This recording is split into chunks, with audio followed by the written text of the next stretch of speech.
池田太君，有情况，有情况啊！李尊长，不要慌，慢慢讲。什么情报？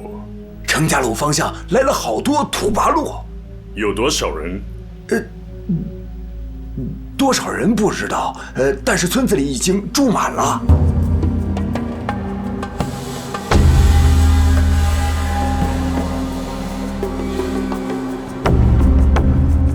你说的是真的？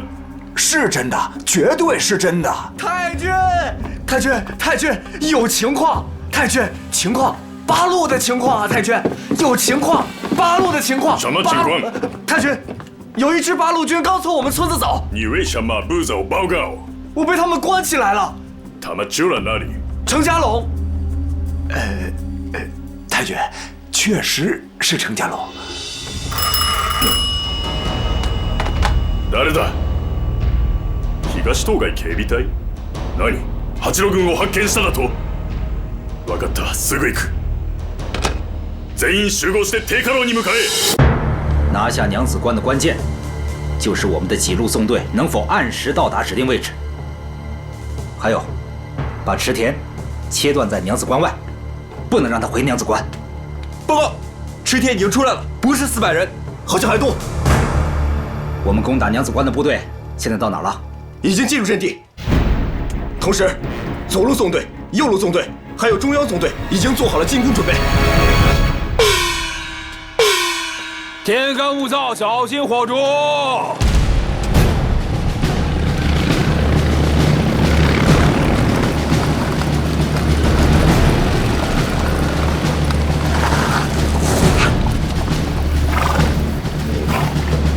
站住！别跑！站住！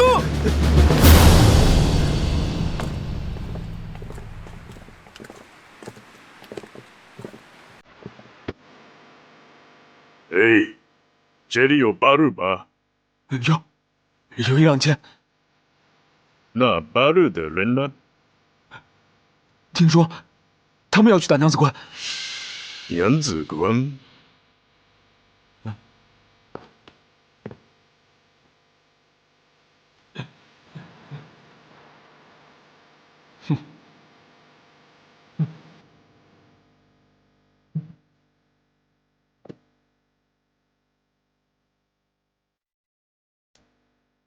戻れ。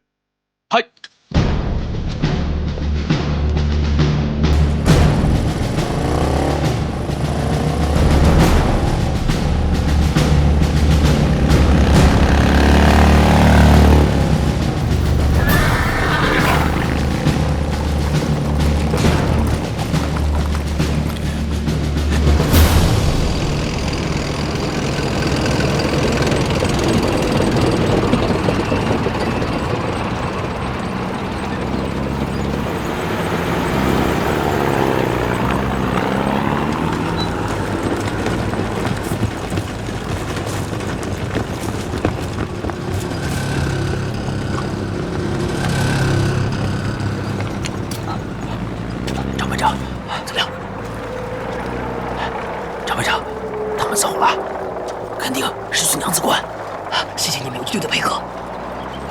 还有啊，张排长，你们还是赶紧回去吧。等池田一回头，他娘子关的部队可就要吃紧了。你放心，他们回不了娘子关了。走，走。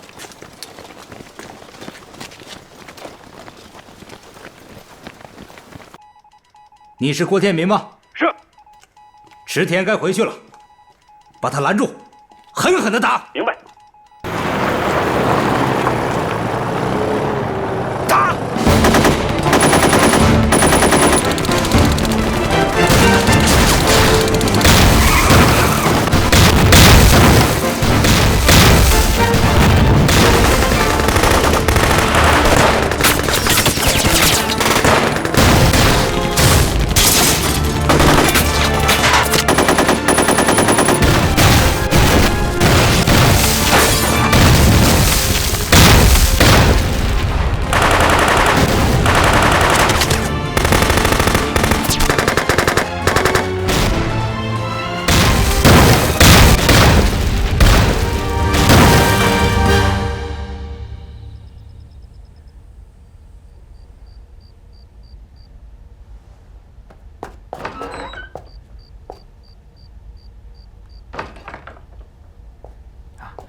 你们有什么消息没有啊？还没有收到战报。还没收到战报？前方到底打成什么样了？真让人着急呀！哎呀，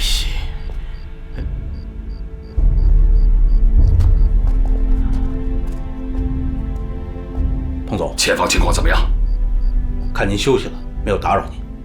前方的情况复杂呀，我们的对面呢是25万日军和15万美军。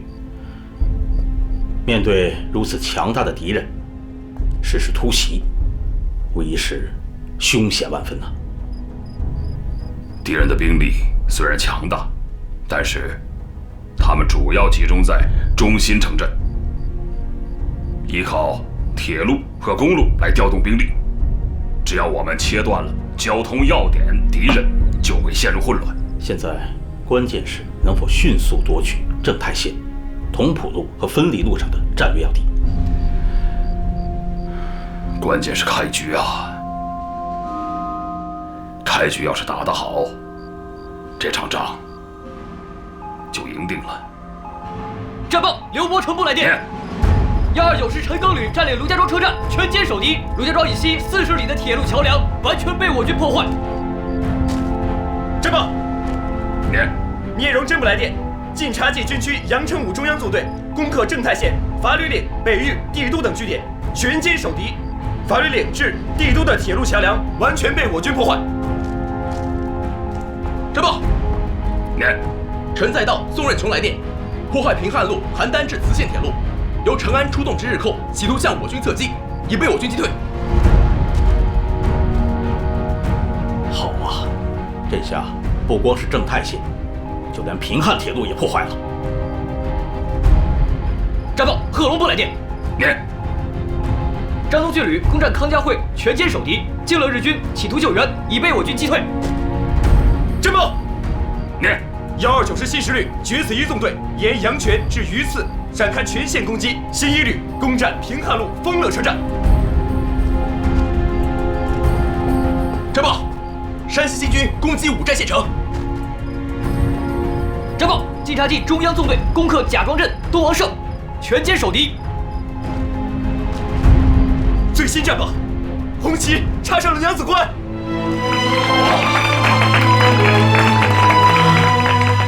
警行呢？警行煤矿必须给我拿下来。是。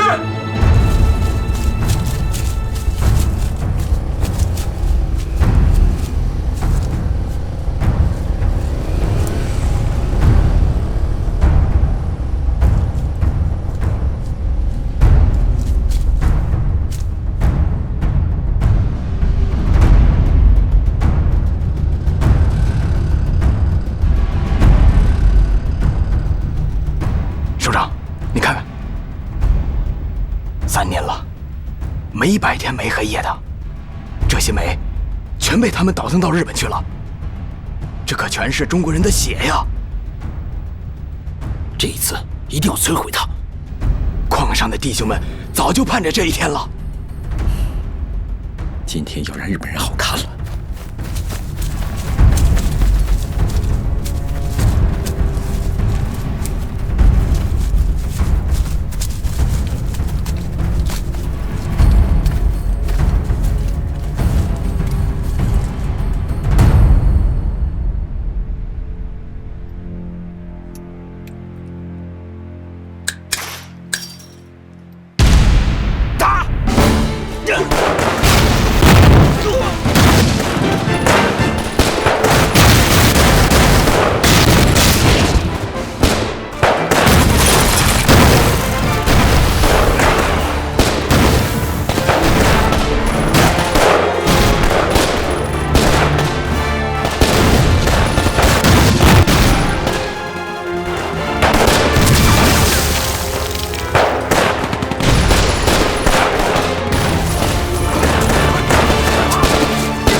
反応の共産党軍が上司官を攻撃中です。どこの共産軍だ。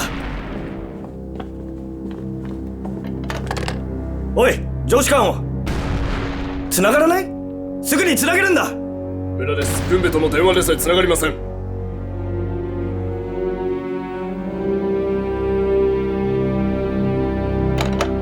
すぐに各拠点に連絡し状況を見極めるんだ。要塞警備隊に伝え準備を整えさせろ。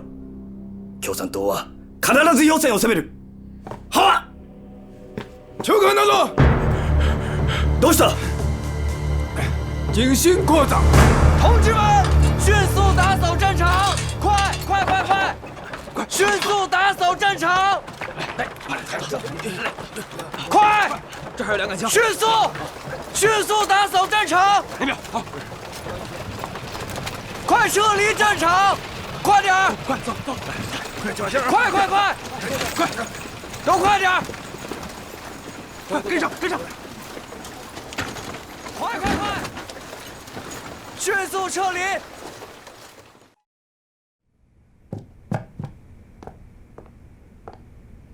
どうした？鉄道西大線の至るところ、86の衝撃局だと電話がありました。至るとこってどういうことだ？もっと詳しく言ってくれ。具体的な状況は分かりません。西大線全線との連絡は閉ざされているからです。直ちに独立大工旅団を西大線に引き返せ。大工旅団の37連隊は管轄下で共産軍の狙撃を受け、受けの状態です。第39連隊も85の襲撃で死走できません。トンフールーの西端の36、38、40弾の拠点も攻撃を受けました。ならば本洋の独立第16旅団は？奴らは大工旅団とほぼ同じです。今のところ源平あたりに駐在した第3旅団はあまり襲撃を受けてないようです。ならば第3旅団を増援させてみてはどうだ。同フロの北端が一区破壊され、彼らは南へ移動できません。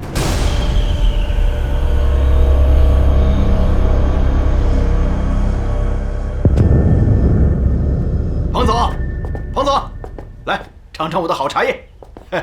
哎，副参谋长，来尝尝。好嘞，好嘞，好员啊，你怎么还留着好茶叶？哎，也不早点拿出来。哎呀，打胜仗了嘛。彭总啊，这次战役可真是四面开花呀！啊，而且精彩纷呈。咱们到底出动了多少部队呀？哦，你现在把好茶叶拿出来，就是想问我这事儿啊？来，不好说呀。啊？八路军总部只要求直接参加破袭正太路作战的兵力不少于22个团。哦。对其他交通线，比如说啊，这个平汉路、同蒲路，并没有数量上的明确要求。就像冀中军区吧，他们的根据地被日军分割成了好几块，能否及时接到命令都说不准，更别提同时参加战斗了。不过，我想这次参战部队一定会大大超过总部的要求。日后在华北横冲直撞，你说这如果人手少了，还真怕拖不住这头野牛啊！还真是头野牛呢。彭总，副参谋长，战报已经统计完毕。至8月22日，参加本次战役的部队：正太路30个团，平汉路卢沟桥至邯郸15个团，同蒲路大同至洪洞段12个团，一共是105个团，都超过100个团了。不管100几个团，我看呢，就叫百团大战。好，就叫百团大战。报告，司令员，他们抓了2个日本人。日本人在哪儿呢？在院里。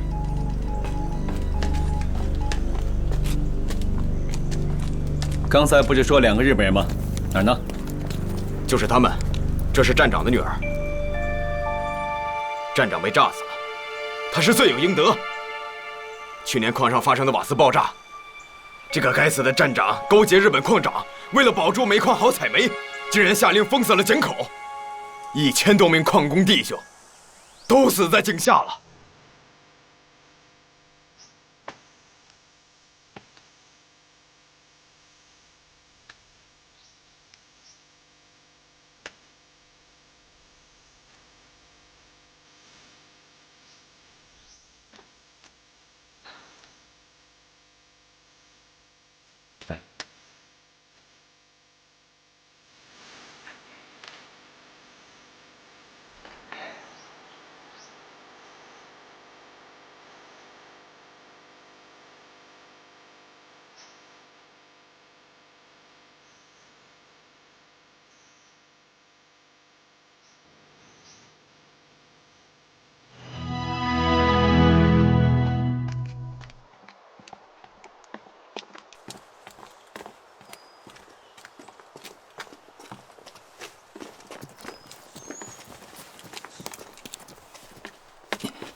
聂司令员，我们杨司令员要我把这2个孩子送到这里来。怎么回事？当时我们冲进矿里，经过一个房子的时候啊，听见里面有2个孩子的哭声，我就把他们2个给救下了。我也没想到他们是日本人，可后来他们2个一直哭，说的话我也听不懂。这个时候我才知道是日本人。当时我就想把他们扔在那儿给不管了，可后来一想，他们2个毕竟是孩子，我就给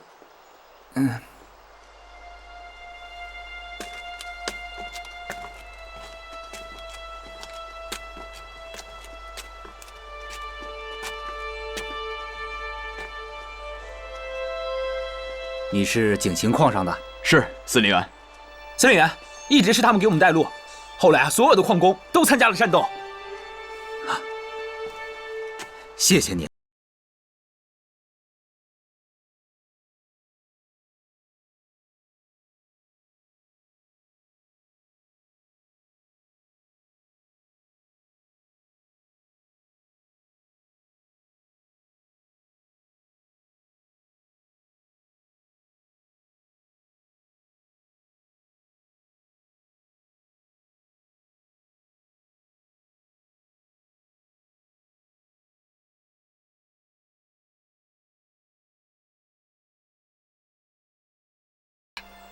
你叫什么名字啊？おじさんにお名前を。加藤由美子。她叫加藤留美子。报告，真乖啊！司令员，彭老总来电，给他们找点吃的吧。是，司令员。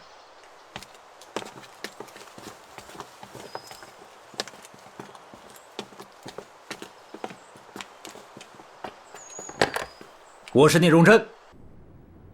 聂荣臻同志，你们已经很好的完成了任务，你们可以执行下一个方案。好，我们按总部的指示办。好。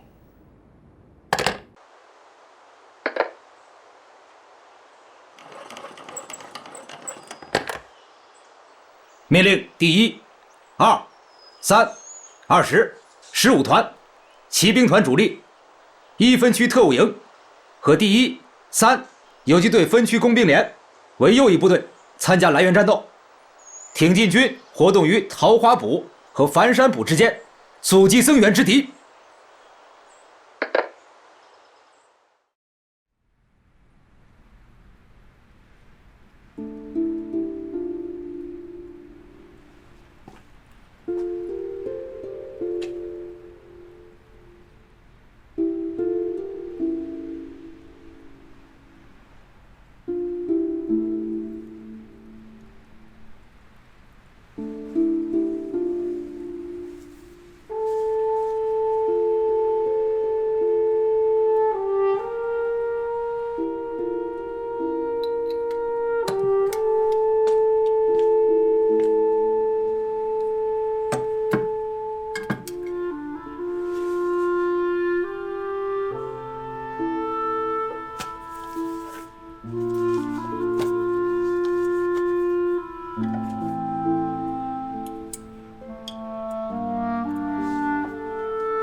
日本军官士兵诸军，日伐横暴，侵我中华，战争延绵于兹4年矣。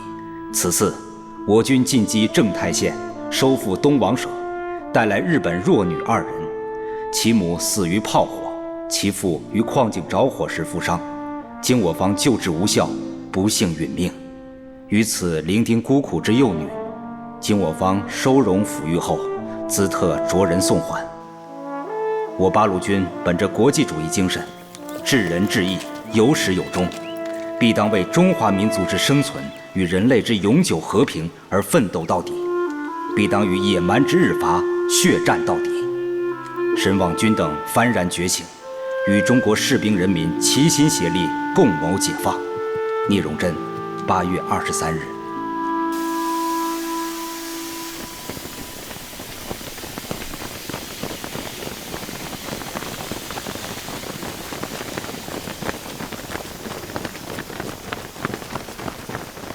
5、6歳の日本人の子供を2人連れてきました。日本人の子供だと。どこだ？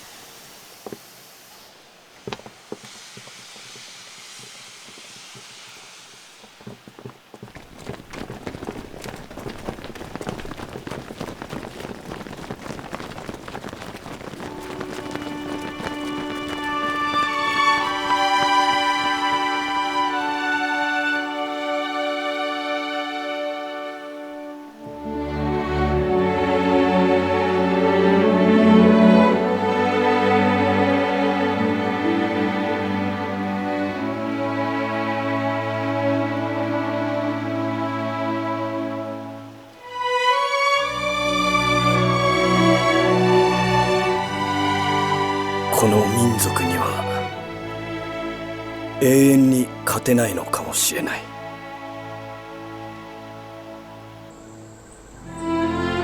由于我参战之全体指战员忠贞于中华民族与人民，英勇用命，果敢进击，在各交通线，特别是正太线上，已取得血战之伟大胜利，无限欣慰，特传令嘉奖。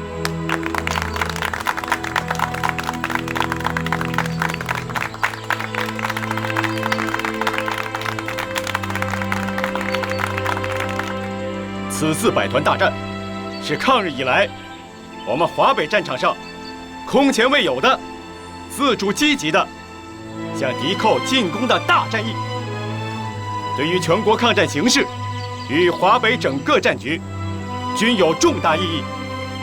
百团大战将成为中外战史上最具光辉的名词。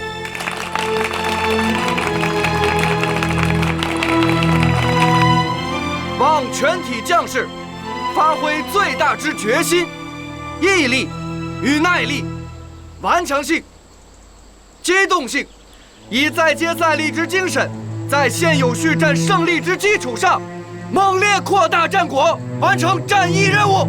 再接再厉，扩大战果！再接再厉，扩大战果！再接再厉，扩大战果！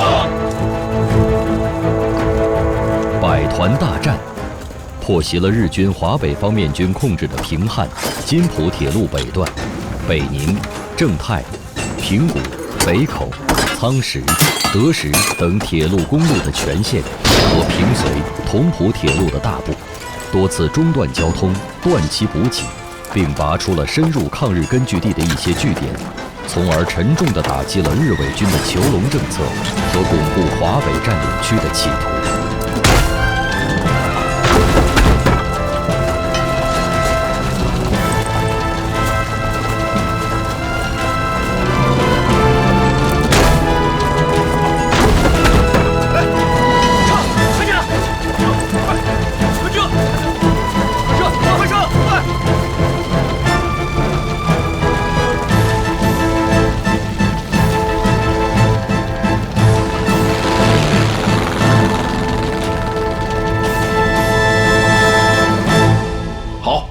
非常好，我知道了。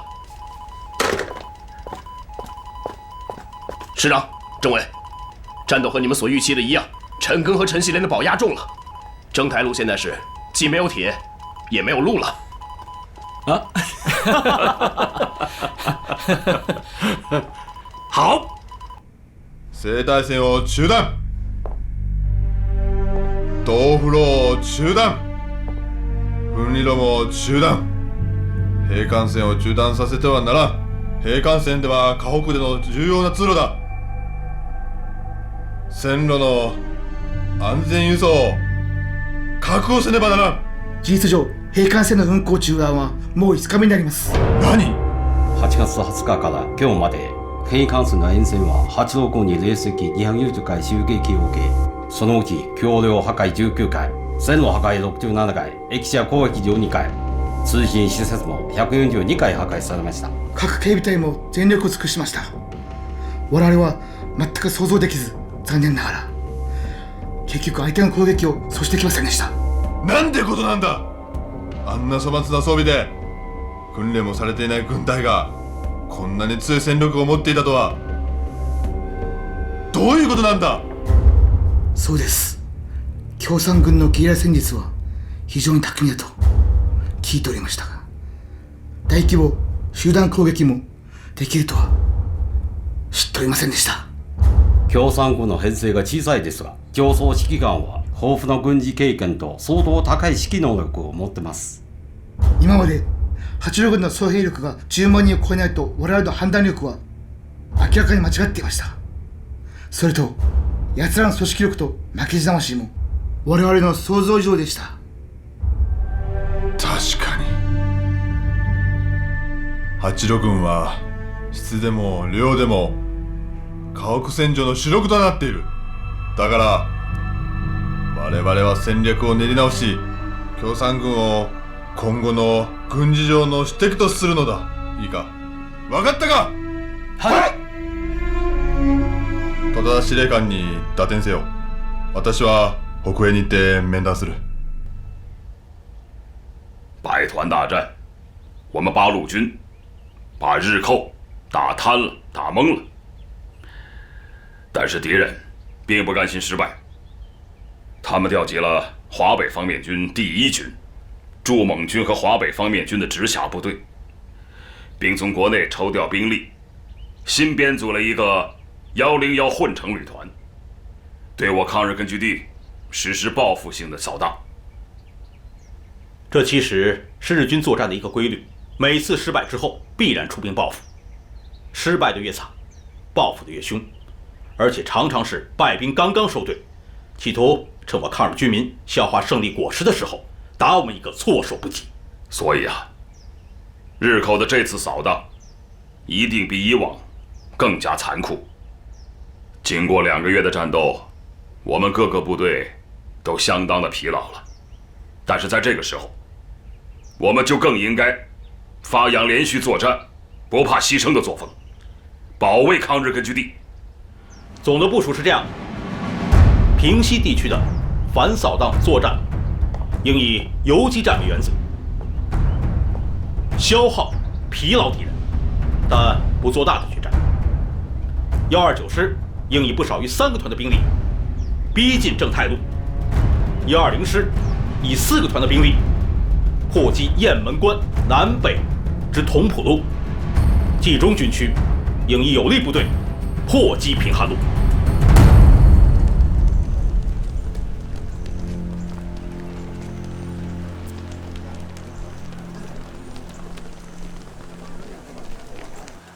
部队的部署啊，我看就这么定了，啊。哟，彭总，芝兰同志啊，哎，你这是要跟随后勤部一起转移吧？啊，是啊。宝贝，我的宝贝又要睡小木箱喽。哎，什么小木箱啊？哦，孩子小，我给他钉了个小木箱。行军转移的时候啊，就让他睡在木箱里边，又安全又方便。你想得很周到嘛。嗨，周到什么呀？这孩子出生都那么长时间了，连名字都没取。今天大家都出发了，我还在这里等着，就是为了让他给拿个主意。要不然，这一分开，又不知要过多长时间了。哎，对了，干脆，咱们现在就让彭总给孩子取个名字吧。好啊。哎呦，给小孩起名字我可不在行啊。就让人来吧。我想想啊，刘伯承师长给他的孩子起名叫刘太行。既然咱们这里属太北军区，哎，我看小家伙啊，就叫左太北，怎么样？左太北。他出生在太行山北路。咱们战斗在太行山战场，这个名字好，就叫做太北了。嗯，谢谢彭总。哎，好，你也抓紧准备吧。啊，左权同志，这次反扫荡斗争，晋察冀边区是主力，要把党政军民充分的全都动员起来。啊，另外，把部队集结在适当位置，准备彻底消灭掉1、2路进犯之地。是。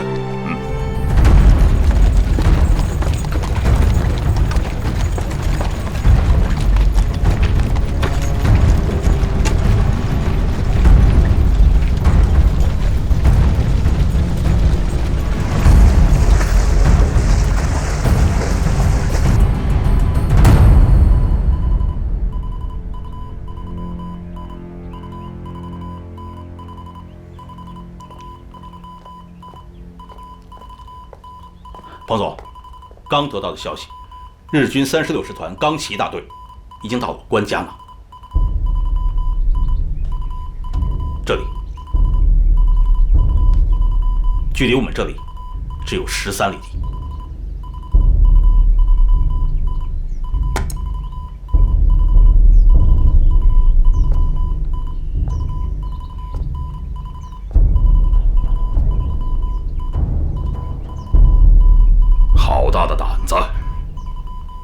跑到我八路军总部门口来撒野。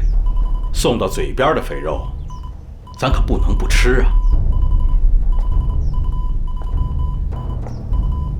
彭总，我去跟129师研究一下，在关家闹，打他一仗。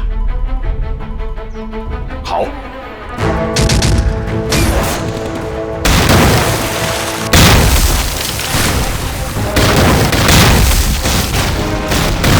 彭总，回指挥所吧，这里太危险了。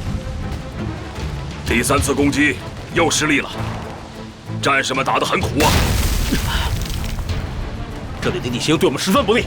彭总，我的意见是，把钢七大队放下来打，咱们打他的伏击。不行，敌人援兵马上就来，一旦放虎下山，立刻就会得到援兵的接应，必须在此地消灭他们。彭总，让我们上吧。日军很善于利用地形斗智攻势，火力配合也很合理啊，硬拼是解决不了问题的，必须想办法打掉他们的火力点。前方崖顶下面的斜坡是什么土质？有活叶子，是黄土坎。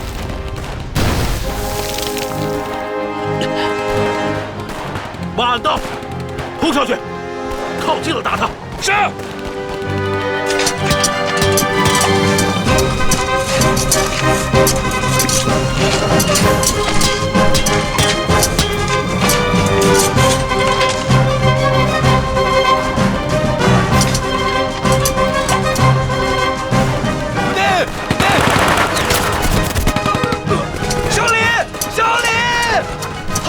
来！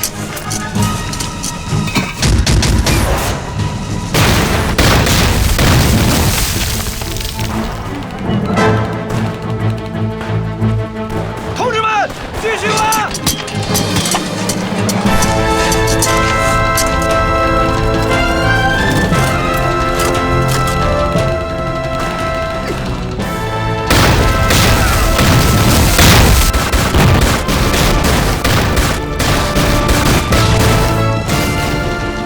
共产党领导八路军发起的战略性进攻战役——百团大战，历时5个多月。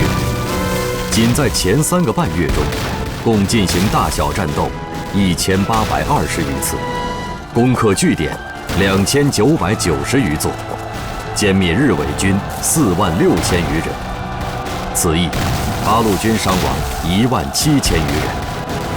百团大战粉碎了日军的囚笼政策，迟滞了日军南进的步伐，打破了日本逼迫国民政府投降的图谋，有力地支援了国民党正面战场，极大鼓舞和坚定了全国人民夺取抗战最后胜利的信心，打出了中国共产党和八路军的声威。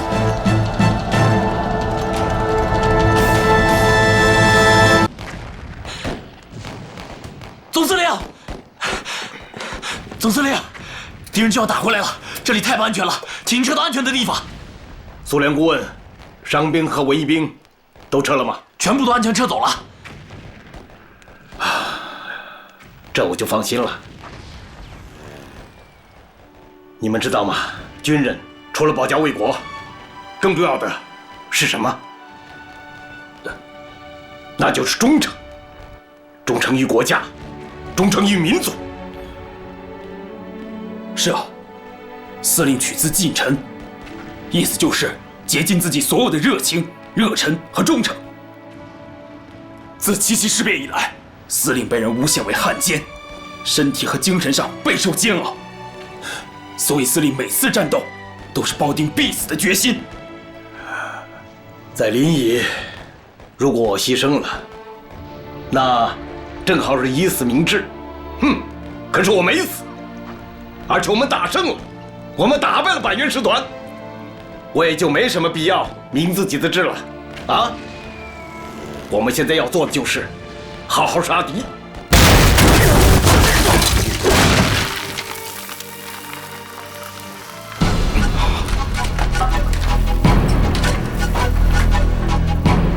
我的遗书也可以派上用场了。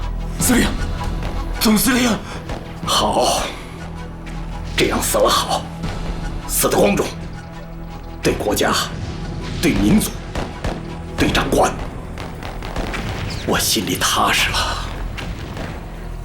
马副官，在，集合队伍，快，上！谷子在。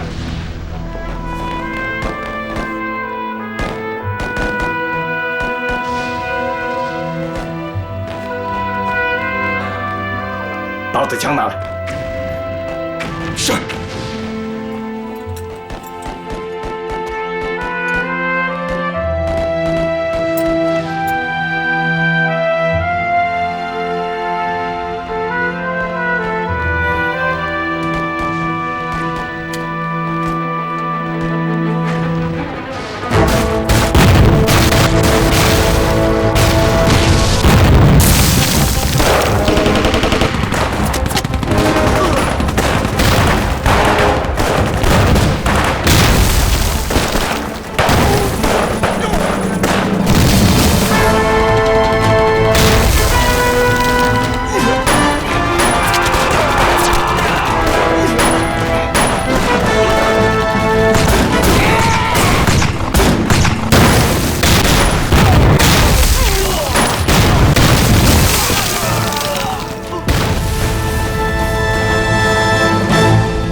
在其后的追悼会上，周恩来代表中共中央向张自忠敬致悼词。张自忠上将之殉国，不仅是为抗战树立了楷模，同时也是为了发挥我国民族至大至刚的气节和精神，尤其是在抗战接近胜利而渐为过于往常之时，更需要这种精神，不动摇，不妥协，咬紧牙根，牺牲一切，以度过中华民族解放之最后一段的艰苦行程。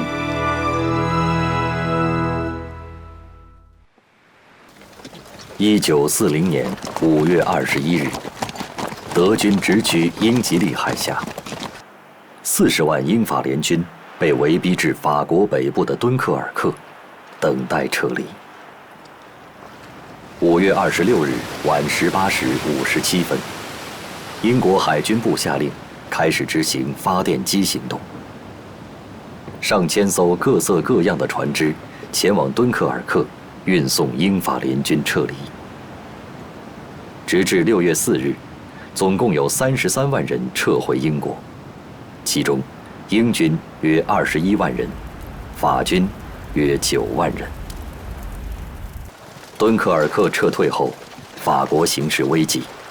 为了歼灭盟军在法国的兵力，德军于6月7日突破卫刚防线，直逼法国首都巴黎。意大利趁火打劫，投入32个师，从背后向法国发动进攻。6月10日，法国政府放弃首都，宣布巴黎为不设防城市。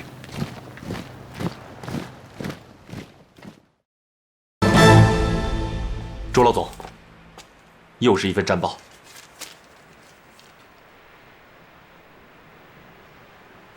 好，戴远同志，马上把百团大战战报报给重庆。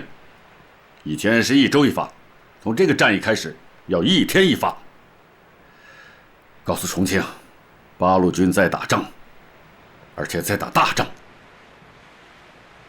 这时候，卫立煌的近18万人马下到中条山，那华北局面可就不一样了，那就不是百团大战了，是千秋大战。朱老总，我们完全可以向蒋介石提出这样的意见。不，提了也没用啊，蒋介石不会采纳的，不会的。给我念念吧。魏总，他们在第一要报中说，河北景兴煤矿被他们捣毁了，日本人自己估算大概损失1亿元左右。哼，1亿元，他们要是不来中国，1分钱也不会损失。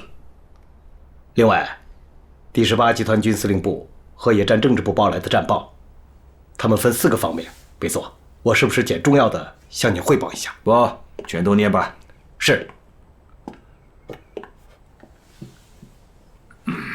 主要战绩：技术方面，破坏铁路625公里，公路1530公里，桥梁78座，火车站19所，煤矿2座，收电线48万600斤，电杆12161根。这些数据是怎么统计出来的？准确吗？魏总，北平的日伪报纸《武德报》也是这样报的。啊，往下念吧。是。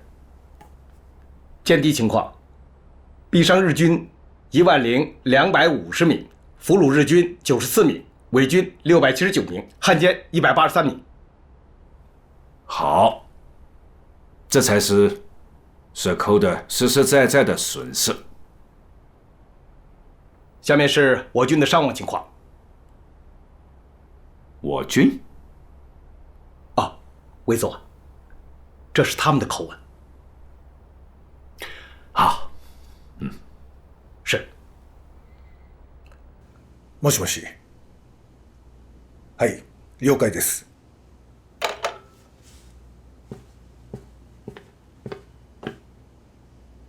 司令官殿、いかんにもおっしゃる通りでした。八路軍は西太路、ボーフォロに向かっております。いかんだと？これは不幸中の幸いだ。板垣中将が振り向けろと言った部隊は手をつけるな。思い上がって敵を見くびっている。2、3の師団を動かしておきましょうか。36、37、41師団か。はい。一兵も動かすな。いいか、中条山地区にはまだ英律港の27万の中央軍がいるのだからな。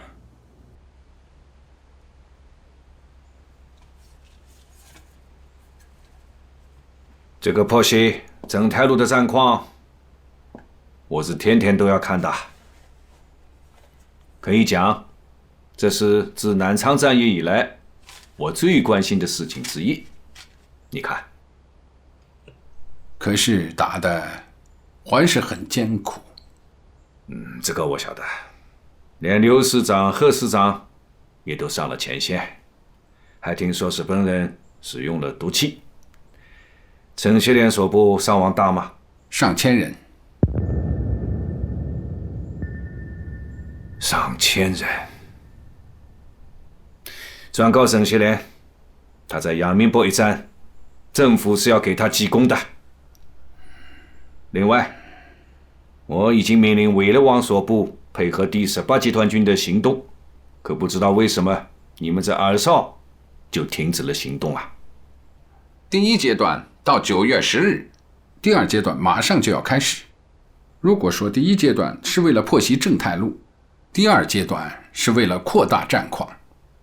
好，这一仗总体打得很好，连日本的报纸都在说，在中国虽有党派之争，可是在地域外地上却完全一致。原来国民政府即使是允许有不同的意见但是有些地方不听招呼，这就会让亲则痛，走则快，那是绝对不能允许的。委员长说的极是啊，可是今年年初，日军扫荡我根据地，国民政府山东省主席沈鸿烈指挥新四师和海军陆战队突袭我军，而且还扬言宁亡于日，不亡于共。有这种事情吗？是的，而且他们还说见人就抓，见枪就下，见干部就杀。八路军已有1350人被杀。恩来，我会彻查此事，请放心，我不会让这样的事情再发生的。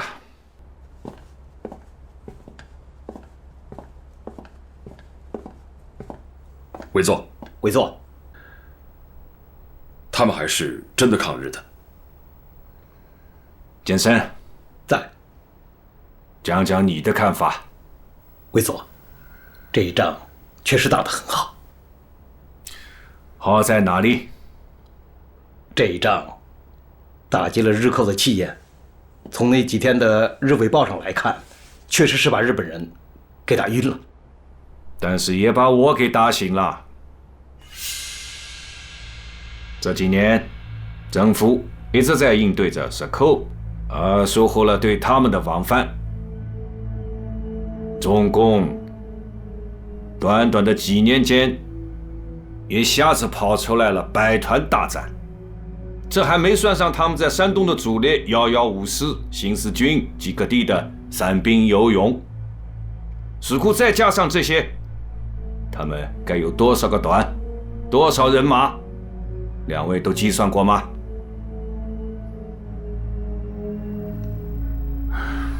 大概有40-50万吧。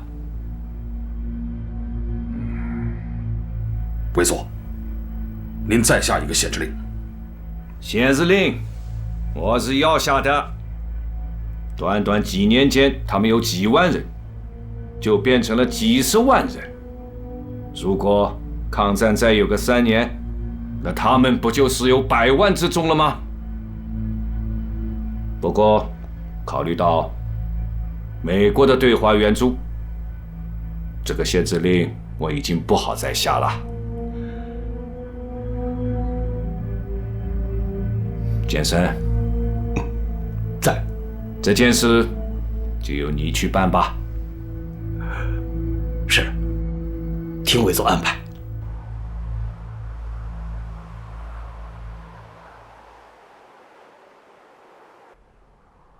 现在的情况，要比原来恩来电报中讲的还要严重啊！他们说我们诱而不及，可是就在今天，我们的八路军还在前线进行了一场大的战役。我们的战士们在前方流血牺牲，可是他们却要求我们在黄河以南的八路军、新四军全部撤到黄河以北。这说明了一个什么问题呢？国民党企图消灭我们的野心从来没有变过，这一点共产党人必须要清楚。何应钦、白崇禧他们发来的号电，再次说明了国民党的这个态度。不知道啊，同志们有没有注意到，这一次期限是1个月。他何应钦搬个家那是可以的，可我们是好几十万人呢。这又说明了另外一个问题，我们的老对手这次可是下了大的决心了。所以我们要认识到这个问题的严重性，必须告诉全党，国民党的又一次反共高潮已经开始。因此，我们必须要认真应对。要告诉我们驻重庆、西安、桂林办事处的同志们，一定要跟国民党人说清楚，讲明道理。剿共则亡国亡党，投降啊，老蒋一定崩溃。在必要的时候啊，也一定要把我们的同志们给撤出来，因为他们什么事情都做得出来的。主席，根据他们的号电，咱们是不是该给点回应啊？国民党军事委员会参谋总长何应钦、参谋次长白崇禧并承蒋委员长，八路军、新四军遵循国策，服从命令，坚持抗战是唯一任务。4年来，抗击众多敌人，收复广大失地，其战绩为国人所见。为委作明令嘉奖，最近百团大战又受委作勉励。皖东皖南战役粉碎敌之进攻都是事实，怎能称自行行动？关于战区问题，其在华中敌各部所属地方，是人民反敌寇、保卫家乡而组织的，北调将更失去民心。关于编制问题，八路军、新四军孤悬敌后，要战胜敌人，达成统帅部所负战略任务，必须唤起民众组织游击队，同时这也是编制脱离任务造成的。至于破坏行政范围，是由于八路军、新四军50万之众仅领4、5万人心饷造成的。但为顾全大局，对江南部队遵循北移，选请放宽期限，以求做好解释再行调动。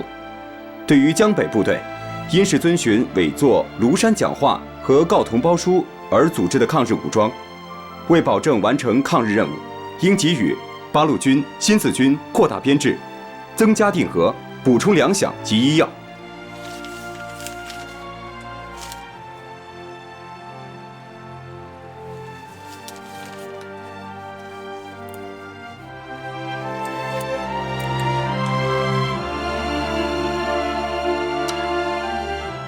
以朱、彭、叶、湘名义发送，将电文发给《新华日报》。是。此乃抗战关键时刻，日军正在加紧策动中国投降，国内也有人在策动反共摩擦高潮，为投降扫清道路，以内战代抗战，以投降代独立，以分裂代团结，形势极危，希望坚持团结抗战的国策。立即呈送何应钦、白崇禧，并在《新华日报》上发表。两位对这份东西有什么看法？他们已经服软了。魏总，那下一步？一步步变。朱老总，您看，又是一份号电。新四军开赴长江以北，八路军撤到黄河以北，仅限1个月。走，去杨占领。请。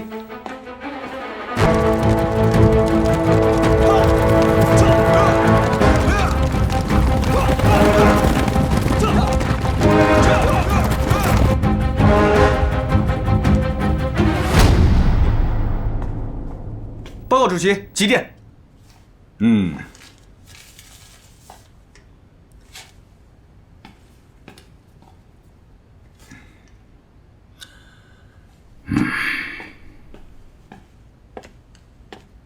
再加上这是主席，皖南，我们已经做了让步，其他地方寸土不让。芜湖、宣城、青阳，这宽不过180公里，纵深呢也不过50-60公里，这是一个危险的地带。主席，依据收到报告，顾祝同从抗日前线抽调3个师，正在向新四军军部运动。那日军有什么反应吗？正在密切监视。几点？新四军军部命令所有的皖南部队在12月底全部转移完毕。是。第52师、108师为右翼，展开于统领、金县、水技桥、丁家渡一线，向戴家汇、三里店、听潭进攻，而后向繁昌发展。是。以第40师、114师、新编第7师为左翼，展开于湾滩、茂林、苏口、包村、乔木湾、钱家湾一线，向云岭、河湾、沙土角进攻，而后与右翼协同向长江南线、旧县、底港、八梗头方向发展。是。79师和62师于廊桥和三七镇之间设立阻击阵地。是。12月31日前完成作战准备。是。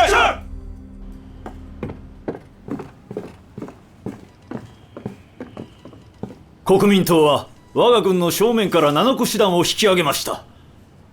どこに向かった？安徽南部であります。中将の考えは？高みの見物と参りましょう。ずっと待ち続けるのか？目先のことしか見えず、自分が狙われているのもわからぬ哀れなカマキリであります。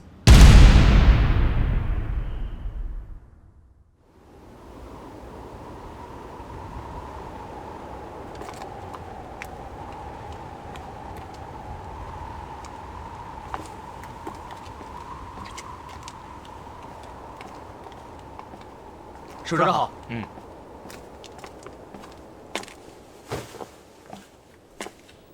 主席，周老总，收到新四军的电报，他们开始动了，但是没有相配。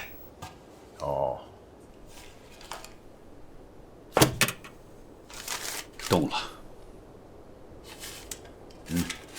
我们心急如焚地等了2个月，他们总算是动了。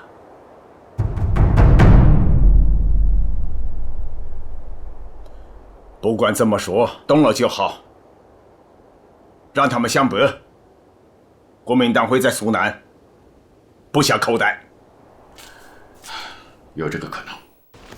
1941年1月4日，新四军军部集驻皖南云岭地区部队的北移行动开始了，显然为时已晚。国民党第3战区已经对新四军军部完成围剿部署，约8个师，8万人枪，在云岭周边布下了一个大大的口袋阵。不对呀，这不像是北方名将的打法。再这么走，不就进入咱们的包围圈了吗？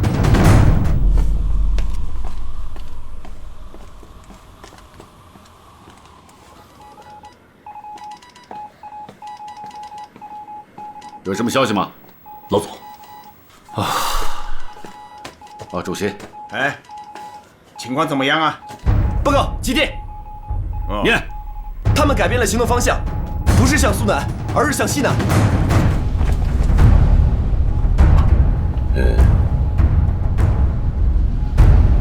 这里太明显了。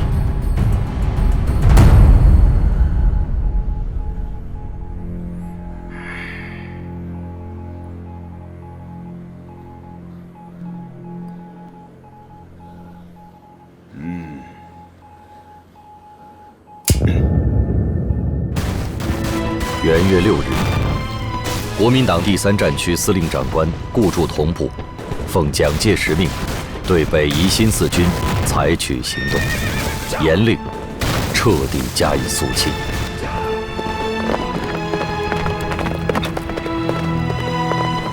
冲啊！一代北伐名将，一腔报国热忱，国运乎，时运乎。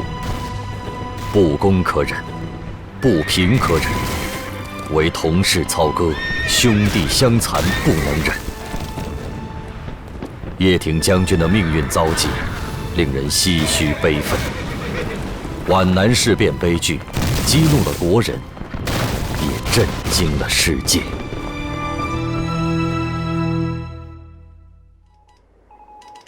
给周恩来夜间营发电。是。我新四军东进，行进至太平，进县间至茂林，遭国民党军重重包围。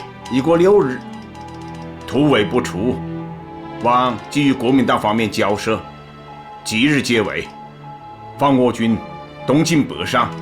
同时告知各方面，国民党有意破裂，应敦促国民党改变方针，以维护抗日统一战线之大局。请转告蒋先生，让他下令立即撤围，否则必须承担一切后果。如果他愿意背上破坏抗日统一战线的骂名，可以走下去，我们共产党奉陪到底。周先生，你不要这么着急嘛，也不用发火嘛。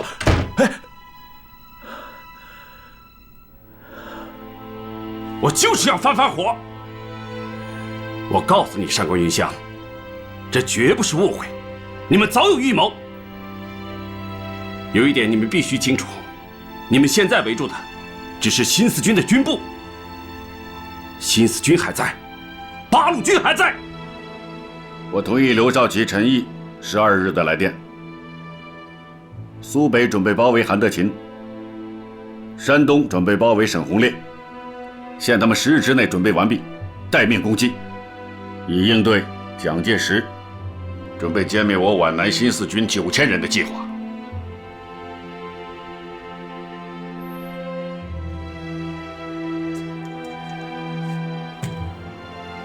如果我们皖南的新四军被他们消灭的话，那我们就赶紧、彻底、全部的歼灭韩德勤、沈鸿烈部队，彻底解决华中问题。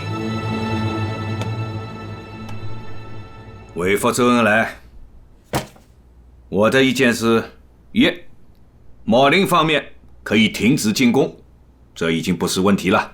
2，新四军可以走苏北，但必须执行以下几个条件：一，部队过江之后，不可以和韩德勤的部队发生摩擦； 2，需继续北上往河北去，但不可以盘踞； 3，新四军过江之后，可以发弹10万，并加军饷； 4，希望他周恩来叶剑英能转告前方，勿将此事件扩大。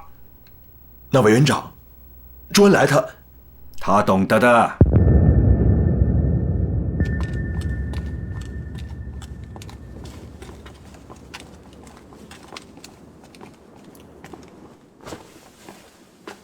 主席，刚刚收到周恩来董必武发来的电报，白中局准备对桂林八路军办事处动手，对文化界也要进行镇压。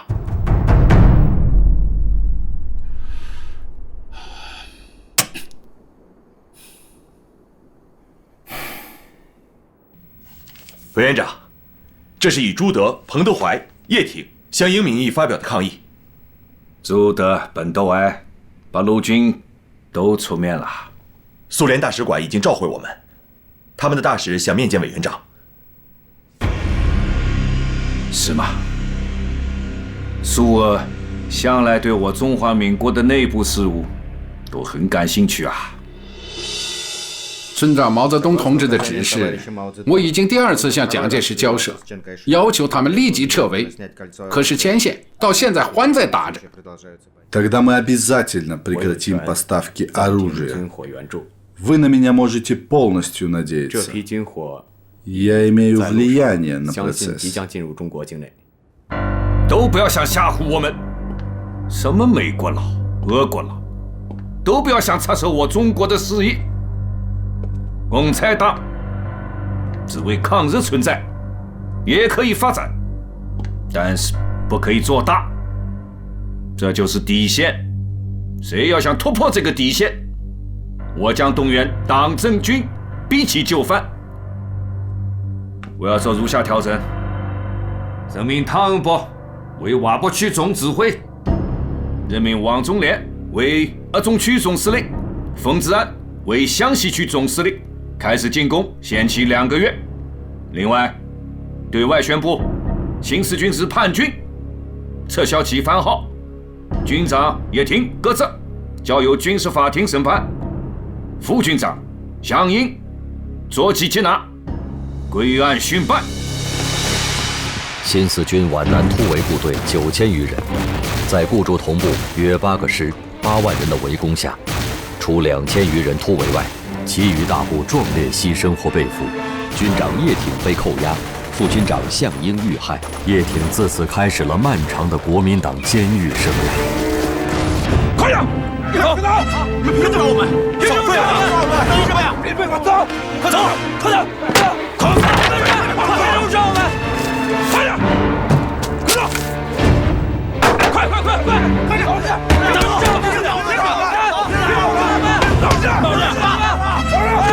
而此前此后，国民党顽固派还制造了雀山、博山等惨案，屠杀了成千上万的中共党员、八路军新四军官兵与抗日志士。亲者痛，仇者快。关键他们掩盖事实真相，欺骗国人视听啊！那就揭露他们。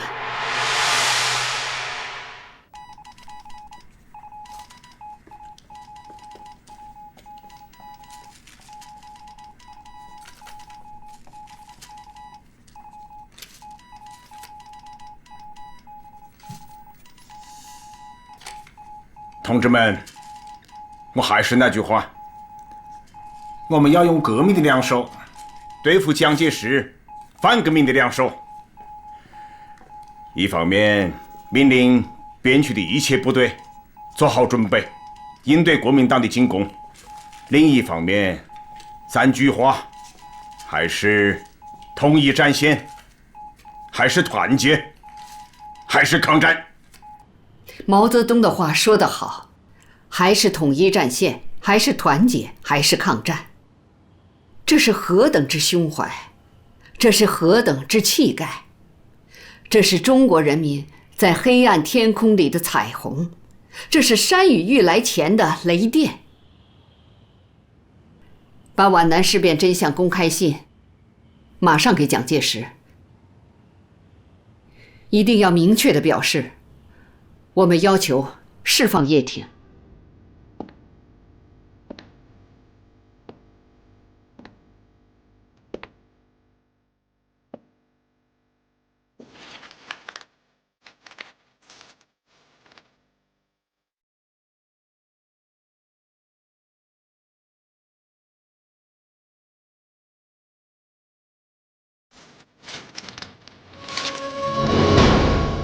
去告诉他们，这封信如果公开的话，我就杀了他。虚张声势，我就不信他们敢动一个北伐名将。这说明蒋是怕我们公开这封信，我们就是要公开，不但在国内，还要在全世界。斯诺，你能帮这个忙吗？我是中国人民的朋友，更是中国共产党人的朋友。现在，中国共产党人有困难，我当然很想帮助你们了。周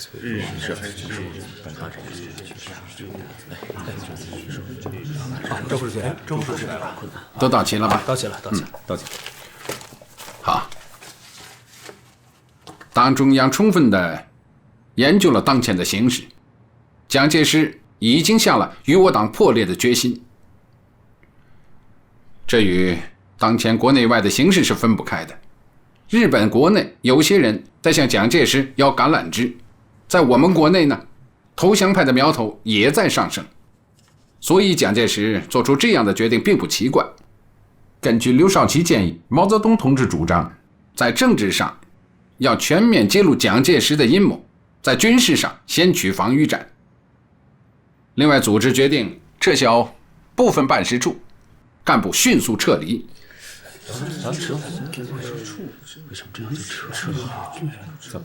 党中央决定，重庆方面，我建议董老、英超近期离豫。非党干部迅速向南洋及海外撤离。新华日报怎么办？新华日报是党的喉舌，在重庆乃至全国都有很大的影响力，不能停。但是要压缩版面，每天只能出半版。留守人员要加强气节教育，销毁电稿、密码、文件。至于什么时候撤回延安，等中央通知。另外还有一件事情，你们军事组起草的新四军皖南部队惨被围歼的真相，我已经看了，可以发了。要让重庆知道真相，特别是民主人士要知道真相，同时要动员文化界人士迅速撤退到香港。1941年1月25日，保卫中国同盟在新闻通讯中以坚持统一战线为标题，详细说明了新四军被袭击的经过。斯诺的文章在国内外各大报纸转载，引起巨大反响。周先生，最近我看到新四军皖南部队惨被围歼真相的报道后，我心里一直担心，国共合作会不会就此破裂，联合抗战会不会就此夭折呢？抗战到底是中国共产党永远的主张，只是我们现在在争取时机好转，同时要准备应对更坏的局面出现。至于抗战能不能坚持下去，那不是蒋介石一个人能决定的。如果抗日战争离开了中国共产党，那我们民族的解放是不可能的。在这里，我想转告黄炎培先生的一句话：不论事情的经过之是非，当局如此错知是完全错误的。希望大事化小，小事化无。现在就连杂牌军和地方有势力的人，他们都认为，如果解散了新四军，就是解散共产党武装力量的先兆。所以大家都对共产党表示同情，同时也对蒋介石有些恐慌啊。你们的担心不是庸人自扰啊！谢谢你们对共产党的同情。不是同情，是支持。对，是支持，是支持。那就更要感谢你们的支持。应该的，应该的。周主任百忙，那我们就先告辞了。告辞。好，告辞。好，请留步。好。我认为这样的动作是很不好的，那首先就激化了。他们是共产党的朋友，是吧？给孙子的信发出去了吗？已经发出去了。要争取美国的朋友，让他们去影响美国政府。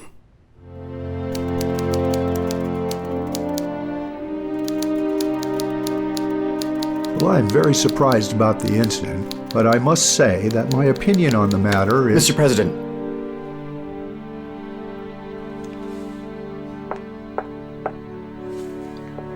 I'm glad to meet you, Mr. President. I'm sorry, you probably haven't adjusted to the time change yet. It's my honor, Mr. President. Well, let's get started. Snow wrote a report on China's situation in southern Anhui. His report differs from the report of the China ambassador. I'd like to hear your opinion. President, I will give you the best realistic situation as I was in southern Anhui at the time. Excellent. It is exactly what I want. Now, just go ahead and tell me as much as you possibly remember about exactly what is going on in that area. It may not be detailed enough, Mr. President, but I will tell you everything I know to the best of my ability. And in that place and at that time.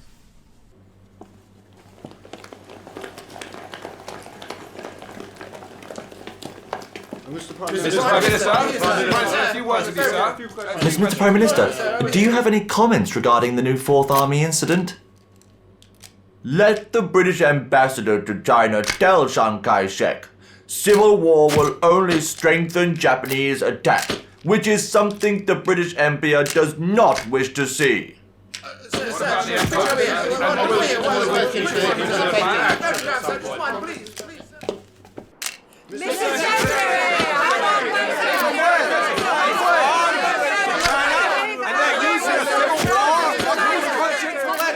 Allow me to answer your question.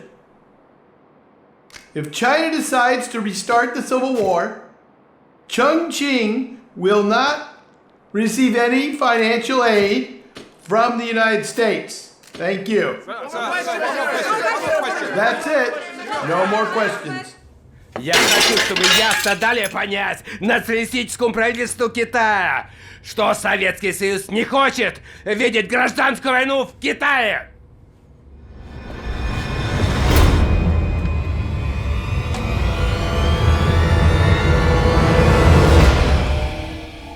毛泽东丢了7000人，倒让全世界的人都来同情他。这就是政治。校长，我们没有打是对的。目前就军事而言，据我可靠的侦查，八路军已经做好了全面反攻的准备。另外，据我最新的情报，他们新的新四军军部就要宣布成立了。如果现在要打的话，这件事暂时先放一放。但有2个人必须处理：刘亚子开除党籍，那个叫斯诺的外国记者驱逐出中国。是，校长。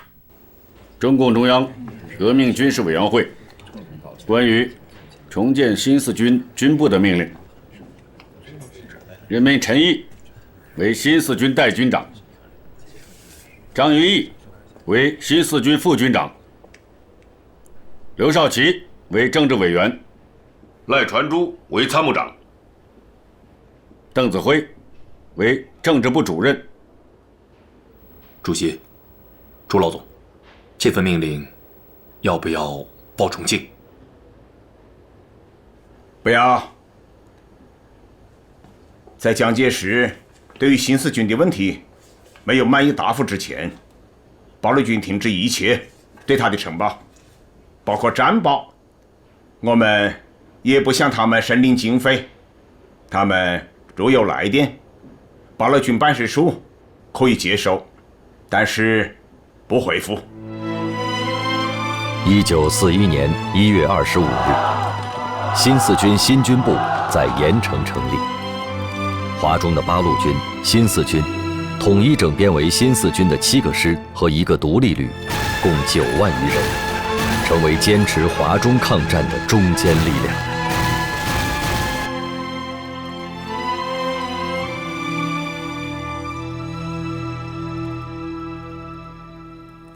第一，悬崖勒马，停止挑衅；第二，取消1月17日的反动命令，并宣布自己是完全错误的；第三，承办皖南事变的祸首何应钦、顾祝同、上官云相3人；第四，恢复叶挺自由，继续任新四军军长；第五，交换新四军全部人马枪支；第六，复削皖南新四军全部伤亡将士。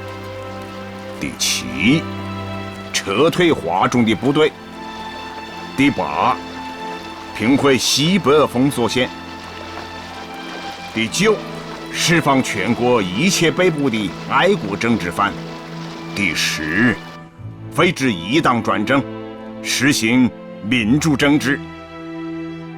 第11，实行三民主义，服从总理遗训。第12，逮捕各亲日派首领，交付国法审判。进来。委员长。啊，张聪啊，坐下来讲。你总算来了。我一直在等你啊。委员长，这件事情没办好，实在不好意思。这也不完全是你的错。现在我想到了，我们是应该坐下来谈谈。听委员长的意思，比方说是和共产党的周恩来、叶剑英谈，还是两党之间的谈？哦，当然，这是很好的方向。不知道委员长您还有什么具体的想法？叫周恩来、叶剑英去转告他们，我同意他们去江北，也可以考虑新四军编入八路军。新四军编入八路军，是蒋委员长不看报呢，还是代理没有把这一重要消息报给蒋委员长？新四军军部重建，听说日本东京的报纸都已经发布了消息，蒋委员长不知道？这件事，委员长真的可能不知道。装聋作哑吧，就当他不知道，请张先生转告他，军部已经重设了，并宣布了新任的军长，请张先生代我们声明一下，陈毅是代军长，哪一天叶挺军长回来了，他还是军长，我们郑重声明，蒋介石必须释放叶挺军长。叶剑英同志的话就是中共中央的态度，蒋委员长必须释放叶挺军长，他无罪，新四军也不是叛军。要想恢复两党谈判，有一个条件，不同意12条，无谈判可能。这个，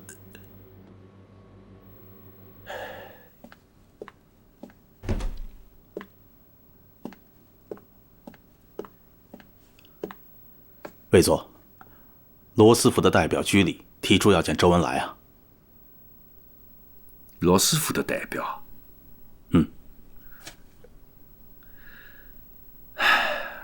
让一个外国人来了解中国目前的政治环境，这不是强人所难吗？他想干什么呢？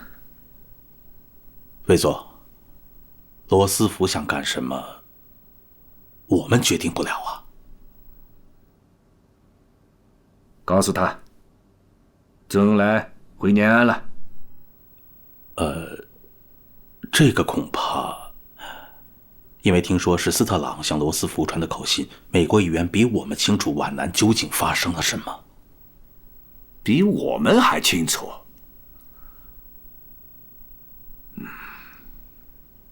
让他先去见吧。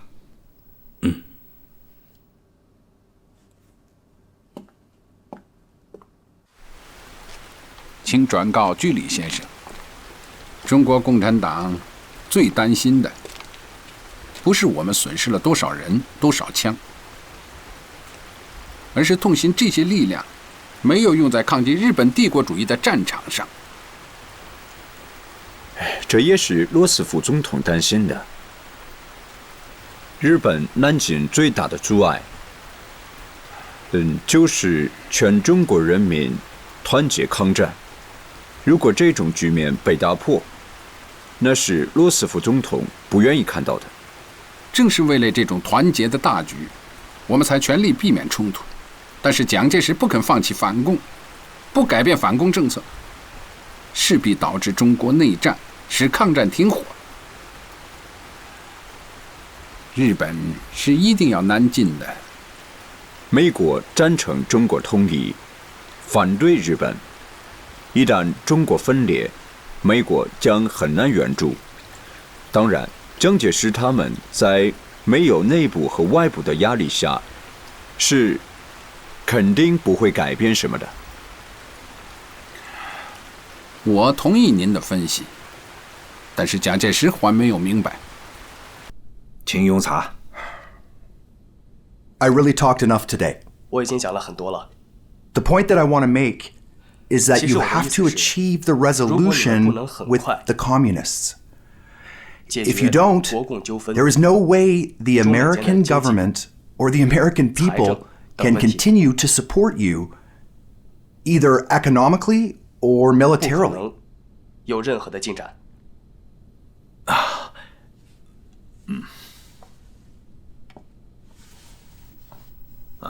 请。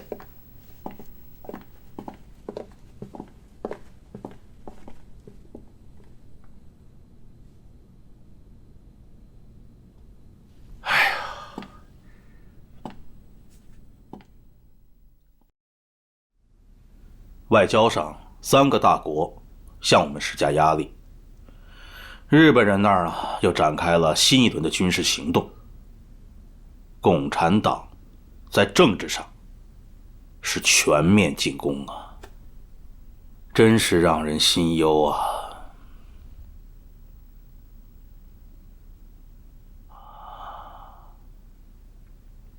我不等他了。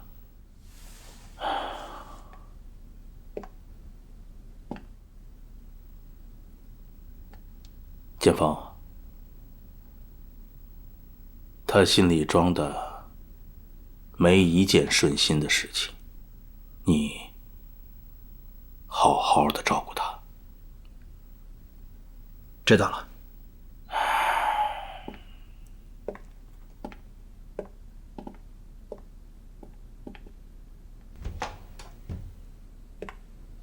静儿，静儿，哎，刚才是不是指纹来过啊？是的。是不是有什么急事啊？哦，没什么事。啊，父亲，你喝水。啊，不用了，放在那里吧。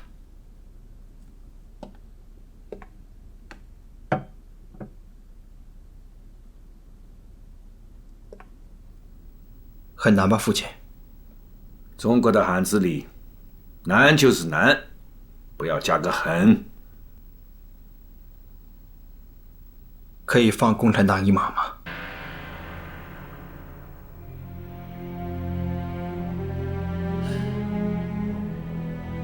静儿啊，如果因为你懂得一些俄语，看过几本马列的书，我可以原谅你。但如果从政治上来说，你就应该好好的学习了。请父亲赐教。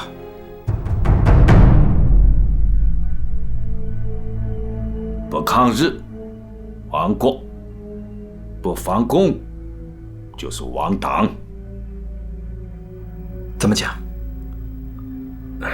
日本和中国开战，就是要灭亡中国。东北就是一个最好的例子。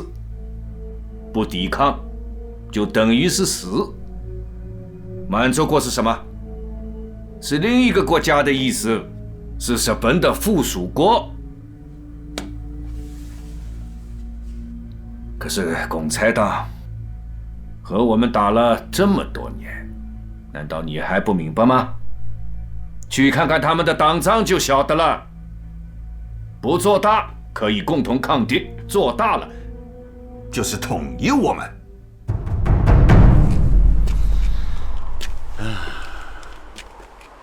日本人啊，准备在河南动手了。他们集结了7个师团，10余万人，把唐安伯给包围了。刚从宁次啊，并没有坐上关虎斗啊。蒋介石和我们在政治上有斗争，但是共产党抗击日本军队这个方针是不会改变的。所以啊，要通知京畿路域的前线部队，随时做好准备，打击来犯的日军呢。我同意。朱老总啊，我分析啊，蒋介石在1月17日把反共的高潮推到了顶点，却没有想到招来了国内外的强烈反对，这是他始料未及。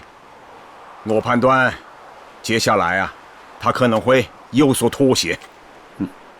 是的，尤其是民主党派反应激烈，这是蒋介石没考虑到的。加上现在美国人的态度，我想他应该调整一下自己的思路吧。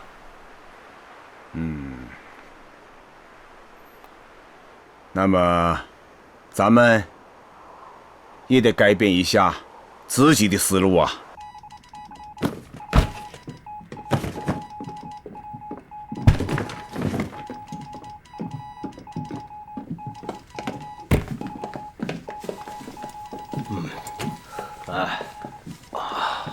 周副主席，起电。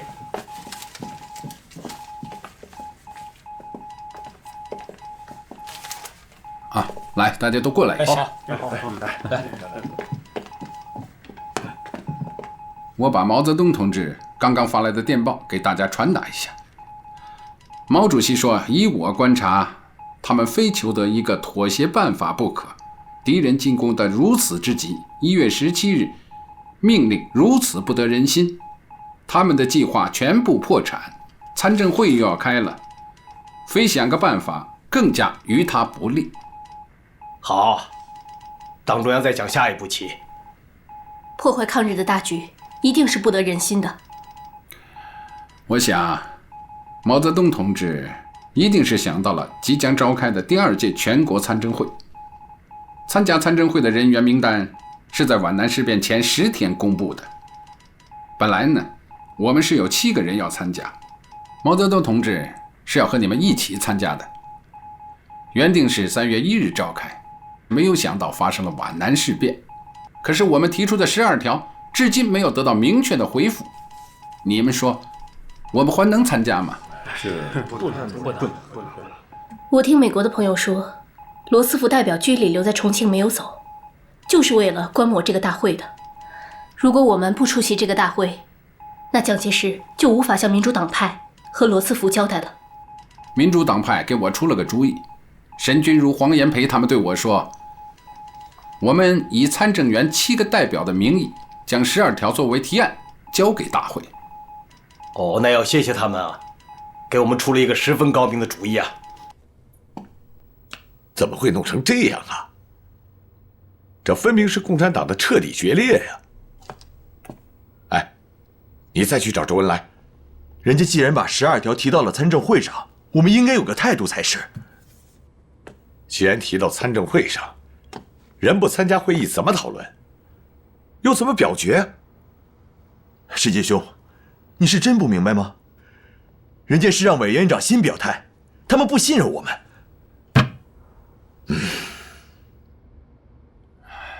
王世杰没搞错吧？接受12条是我们参加议会的条件，他不明白吗？我们都明白，但是参政院谁说了算？是委员长啊，没有他的态度不行啊。要不，我约委员长，你们当面谈谈。这么多天来，政治压迫之严重，可以说接连不断，无理以及，实属忍无可忍。那也得忍啊，周先生，您是知道的，委员长这个人是吃软不吃硬，搞不好他会翻脸的。还没翻脸吗？现在所做的讨伐令全国清党，逮捕八路军办事处各地工作人员，封杀新华日报，这还不算翻脸吗？至于见不见的，毫无意义。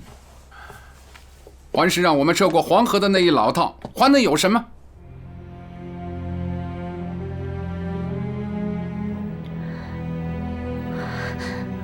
周夫人，我先告辞了。啊，我送您吧。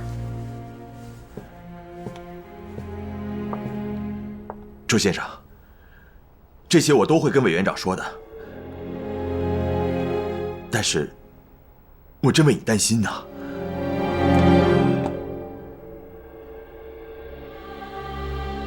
谢谢你。这边请。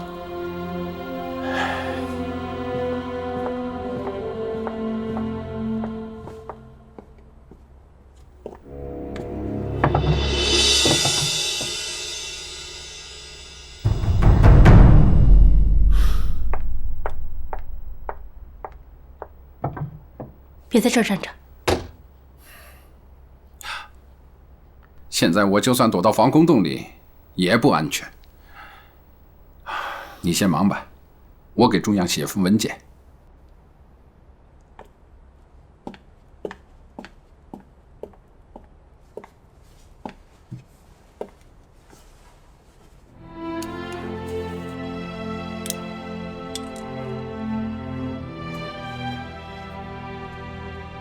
主席，我想目前还不是谈判的好时机，渐渐毫无结果，而且击退顽方的政治压迫，必须动员舆论或中坚力量，故将此事经过参政院来调解是必要的。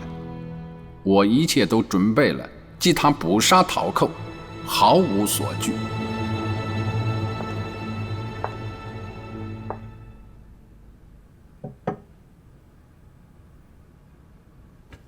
Darling， 报告。进来吧。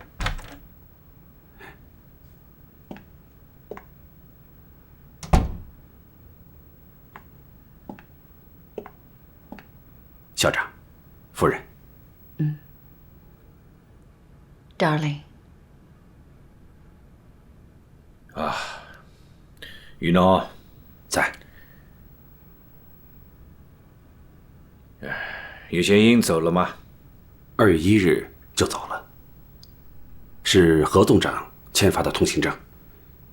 现在剩下来的人就是周恩来、董必武，还有邓颖超。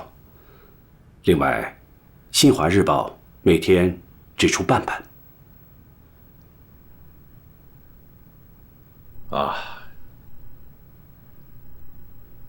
你先下去吧。是。主席，离参政会还有4天了，一直没有得到我们这方面的消息，国民党方面比较着急。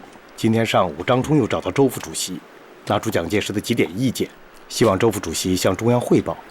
主要内容有3点：第一，军事上18集团军以正规军开往黄河以北，其他游击部队可以留在华中。同时再归还一个军的番号，补新四军的空，归还叶挺和其他干部。边区和晋察冀政权赵潜义。第二呢，参政会请董必武和邓颖超出席。第三，军事上停止进攻，政治上蒋负责纠正，再不许发生新的事情。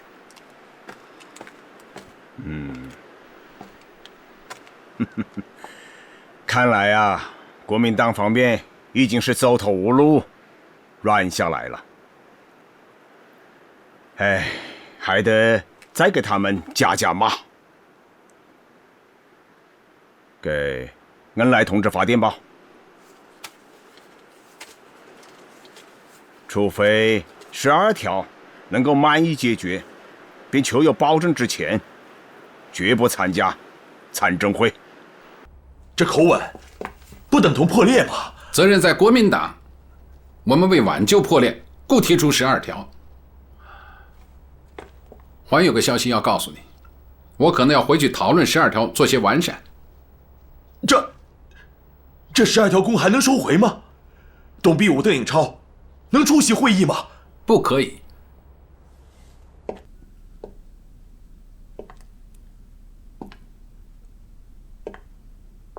看来，让外也必须让内。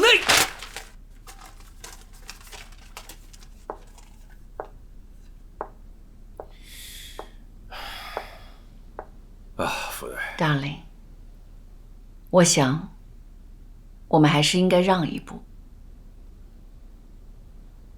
这真是很奇怪啊！现在全国乃至全世界的新闻记者都在关注重庆这件事。我看他们并不是关注什么参政会，而是关注共产党是否能够参加参政会。是啊，如果共产党不来参加我们的会议，那我们就把他们请到家里来。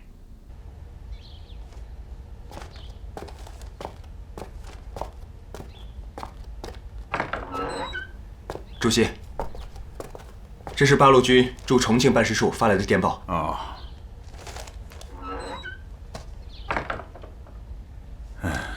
国民参政会在重庆召开了，这是蒋介石在大会上讲话的要点。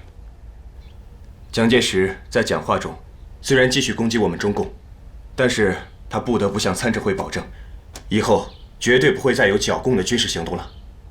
虽然他不肯认错，但态度明显软化了，这说明我们前段时间的斗争啊，还是很有效果的。他蒋介石的这个发言，其实是一种阿 Q 主义啊，骂我一顿，他这个脸上就有面子了，正好可以借此收兵了。这实际上标志着国民党发动的第二次反攻高潮已经被我们击退了。往下来看的话，国共两党的关系将会有一段缓和时期。的确如此，就连宋美龄也要请周副主席吃饭了。他这是在给蒋介石找台阶下嘛？我认为啊，这个台阶我们还是要给他们的。在当前中国的两大矛盾中，中日两国间的矛盾依然是主要矛盾，国内各阶级间的矛盾处在从属的地位。先前蒋介石也曾约见周恩来同志，但都被我们拒绝了。那是因为当时还有许多社会人士并不了解皖南事变的真相。现在事实已经公之于众，在真相大白、人心向我的形势下，确实可以暂停纷争了。哇，还是那句话，以斗争求团结。我们这个时候也应该顾全大局啊。我们可以坐下来和他蒋介石啊，好好的谈一谈，缓和一下对立的空气了。感谢各位光临寒舍，区区小菜不成敬意，来，请。请。来，我们举杯。来，大家尝一尝啊，吃菜。我们有2个月没有见面了，由于忙于参政会的事宜，也不便相见。现在会开完了，情形也缓和了，终于可以聚在一起坐下来谈一谈。来，用餐。委员长，那我们就先讨论讨论新四军事件、政治压迫、防地问题、扩军问题、饷弹未发问题、新华日报问题和中共12条。大家边吃边谈，边吃边谈啊。新华日报在今年2月，由于受贵党特惠报刊等规定，只准印不准卖，每天只能出半版。订户受到特务威胁，不敢去领；报贩怕被追捕，不敢再售。这样对待新华日报，跟封闭报馆有什么区别？居然有这样的事，真是岂有此理！这些事，委员长和我根本就不知情。言论自由，新华日报不是应该受到合法的保护吗？夫人说的没错，可是我第18集团军驻各地的办事处不断受到压迫，贵阳警备司令部将我部8人带走，高级参谋李涛被拘留，西安办事处汽车队、兵站、仓库多人被捕，这些事难道夫人也不知道吗？夫人，对这些事情当然是不知情啊。不过恩来，刚才你讲的那些部队驻地，以及军队多一点、响弹多一点，这些都没有问题。前提是你们必须要服从中央的命令，这些就容易解决。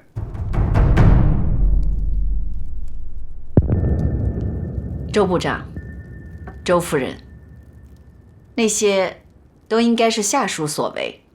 委员长以前不知情，现在知道了，他一定会解决的。可是这次的皖南事变也非常的严重啊。我在参政会上已经明确的讲过了，皖南事件不牵扯到党派与政治，以后也不会再有剿共的军事行动。目前国民政府以及全国的广大民众的头等大事，那就是要一致抗日，并要惩处那些民弱的败类及头等的汉奸党。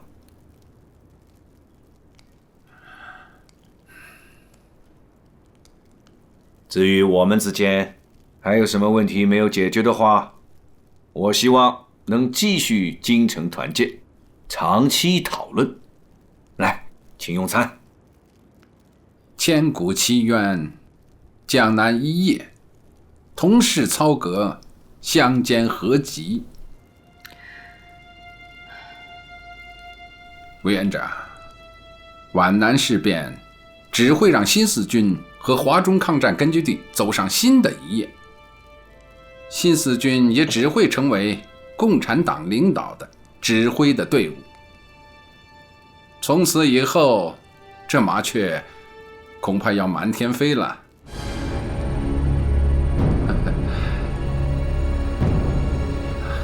感谢委员长和夫人的盛情款待。来来来，大家干一杯。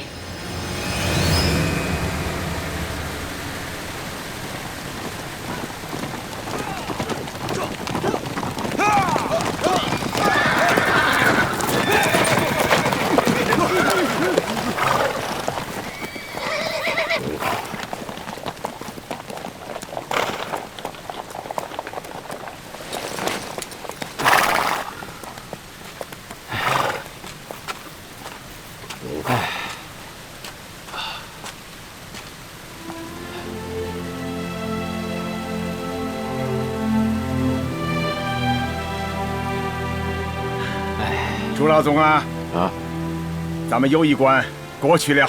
哦，是个大难关啊！我们进行了20年的革命时间，有很多东西啊是需要总结的。不过呢，现在我们的党已经到了快要自评的时候，否则我们就无法完成中国革命的任务，也无法完成战胜日本帝国主义的任务啊！说得对。哎，我们要急于统一全党的思想。我觉得我们应该改变我们学习的方法。灾难深重的中华民族100年来，其优秀人物的奋斗牺牲、前赴后继、摸索救国救民的真理是可歌可泣的。但是，直到第1次世界大战和苏联的10月革命之后，才找到马克思列宁主义这个最好的真理，作为解放我们民族的最好武器。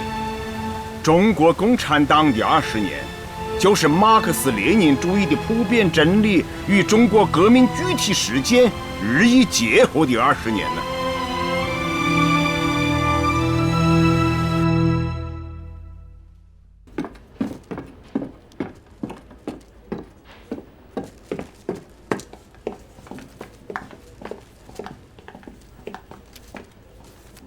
周先生，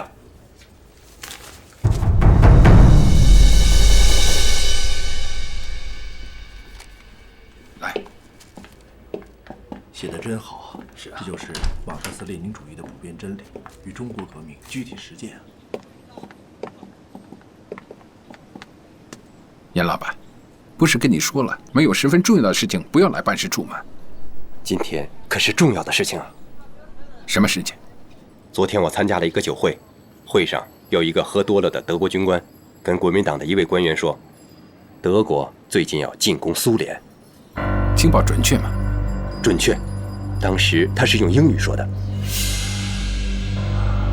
这个情报太重要了，要转告中央，即刻转告斯大林同志。好。Herr Stalin, Prosperität und Ihnen alles Gute. Und dass die Freundschaft zwischen der Sowjetunion und Deutschland auf ewig und ewig hält. Желаю успеха и процветания, СССР. Я верю, что между нашими великими странами всегда будет мир и взаимопонимание. Ich glaube fest, dass unsere beiden große Nationen. Спасибо за поздравления. Я верю, что наши народы всегда будет объединять дружба. Verbunden bleiben. Danke. Спасибо.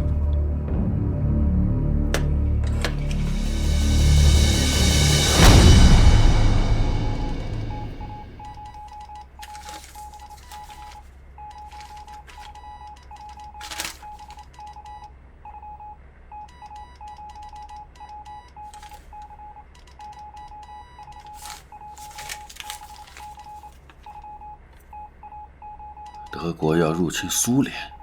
不会吧？他们可是在1938年8月23日，这苏联莫斯科签订了苏德互不侵犯条约的，这怎么可能呢？这是有可能的。这是为什么呀？因为他们是帝国主义。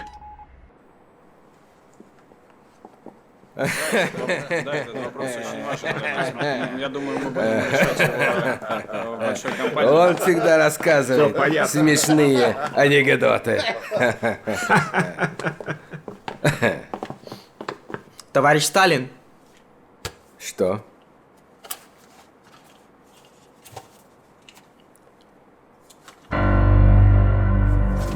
Ну-ка посмотри.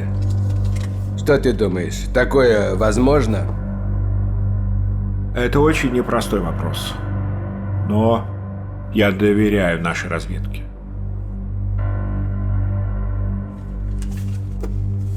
Отправь телеграмму в Пекин. Скажи нашим китайским товарищам, что мы их благодарим за хорошую новость. Есть, товарищ Сталин.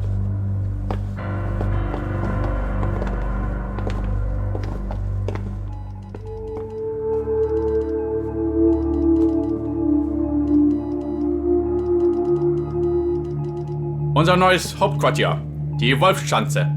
Was halten Sie davon? Mein Führer, ich danke, dieser Name entspricht den deutschen Tugend. Wir sollen die Kehle unserer Feinde beißen. Sehr gut. Genau wie die Wölfe. Nun.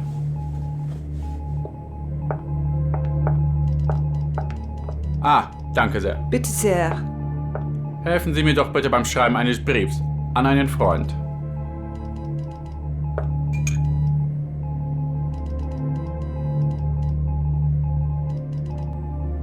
Nach monatelangem Überlegen und Beratungen mit meinen Vertrauten, nach langem Warten, habe ich endlich eine äußerst schwierige Entscheidung treffen können. Der Engländer ist bald besiegt. Er gleicht einem Ertrinkenden. Aber sie haben immer noch Hoffnung. Mit Grund. Die Zerstörung Frankreichs war den britischen Kriegstreibern ein gutes Beispiel. Denn sie haben gesehen, was im Bereich des Möglichen liegt. Man bemüht sich nun, einen Krieg gegen die Sowjetunion voranzutreiben und der Deutsche wird der lachende Dritte sein. Was ist das denn? Ach, ausschalten! Sie da bloß aufgelegt! Das ist ein niedriges, ein verhöhnendes, ein absolut absurdes Lied, was Sie mir da aufgelegt haben! Warum? Ich will, dass dieses Stück auf ewig verschwindet! Ewig! Ich will es nie wieder hören!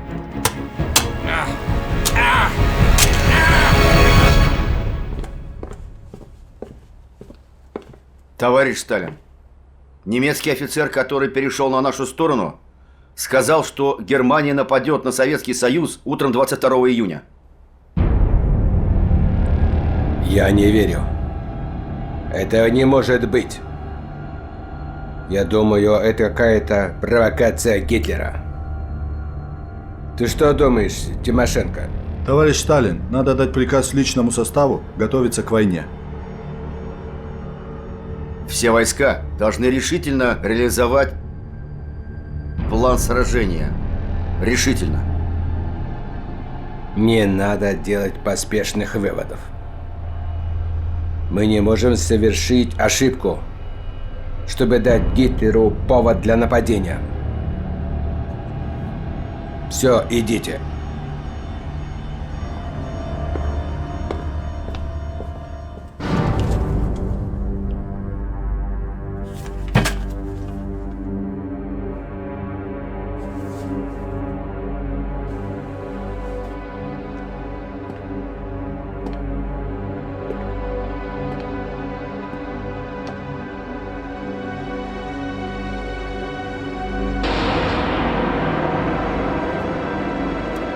Неужели и правда к нам пришла война?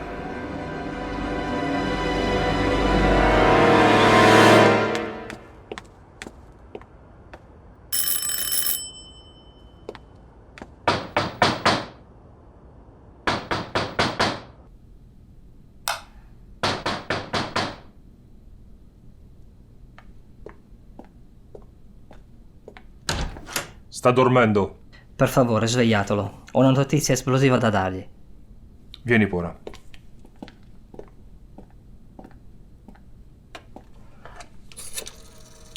Signore, Ciano vuole vederla. È una cosa importante. Va bene, va bene.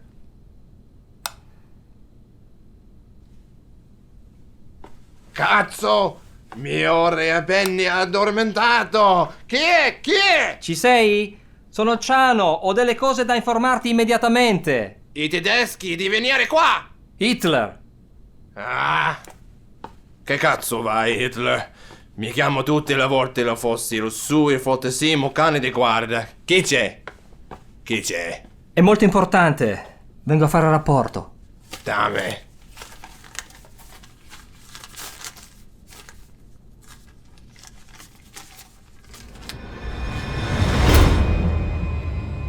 Tutte le volte che voglio fare un caso, lui la fa. Hitler invaso l'Unione Sovietica. Prima o poi incontrerà l'Unione Sovietica, non la Francia.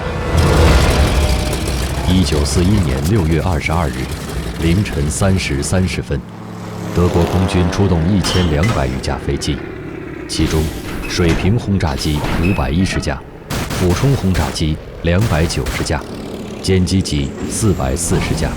同时向苏联西部边境4个军区发起突击，希特勒闪电夺取苏联的巴巴罗萨计划开始了。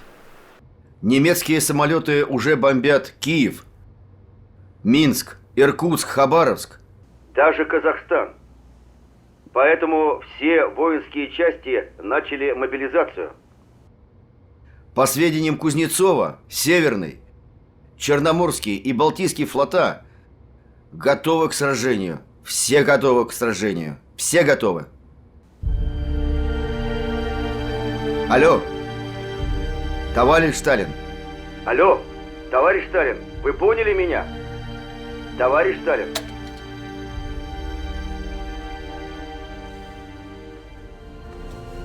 1941年6月22日，一个黑色的日子，一个让世界震颤的日子。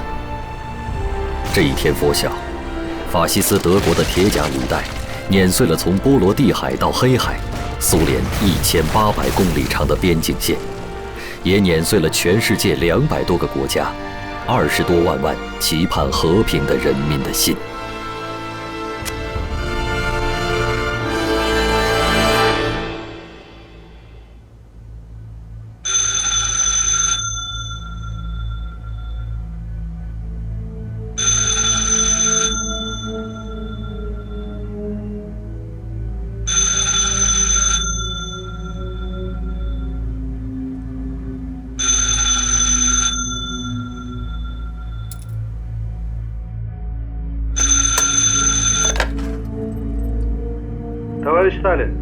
Советские войска в большом количестве пересекли границу нашей страны на северо-западе и юго-западе.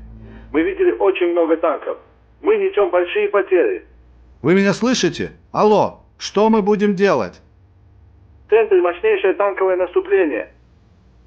И мы уже несем огромные потери. Алло, товарищ Сталин, товарищ Сталин, алло, алло.1941年6月22日，德国向苏联宣战。希特勒以300万大军、6000门大炮、4000辆坦克、1000架飞机，对北起波罗的海、南到黑海一线的苏联边界展开了势如破竹的巨大攻势。德国坦克和步兵师像浪潮一般涌入苏联境内，在短短1个星期里，德军突入苏联境内600公里。这一消息震惊了世界，美国总统连夜飞回白宫结束。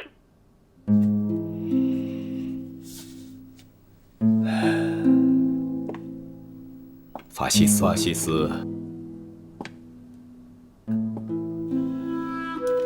法西斯是这样的。在希特勒的指挥棒下，德军对苏联的进攻3路齐发。北路直指十月革命发祥地列宁格勒，中路目标苏联首都莫斯科。南路则扑向盛产煤炭、石油，同时又是东欧米粮仓的基辅、哈尔科夫和顿巴斯。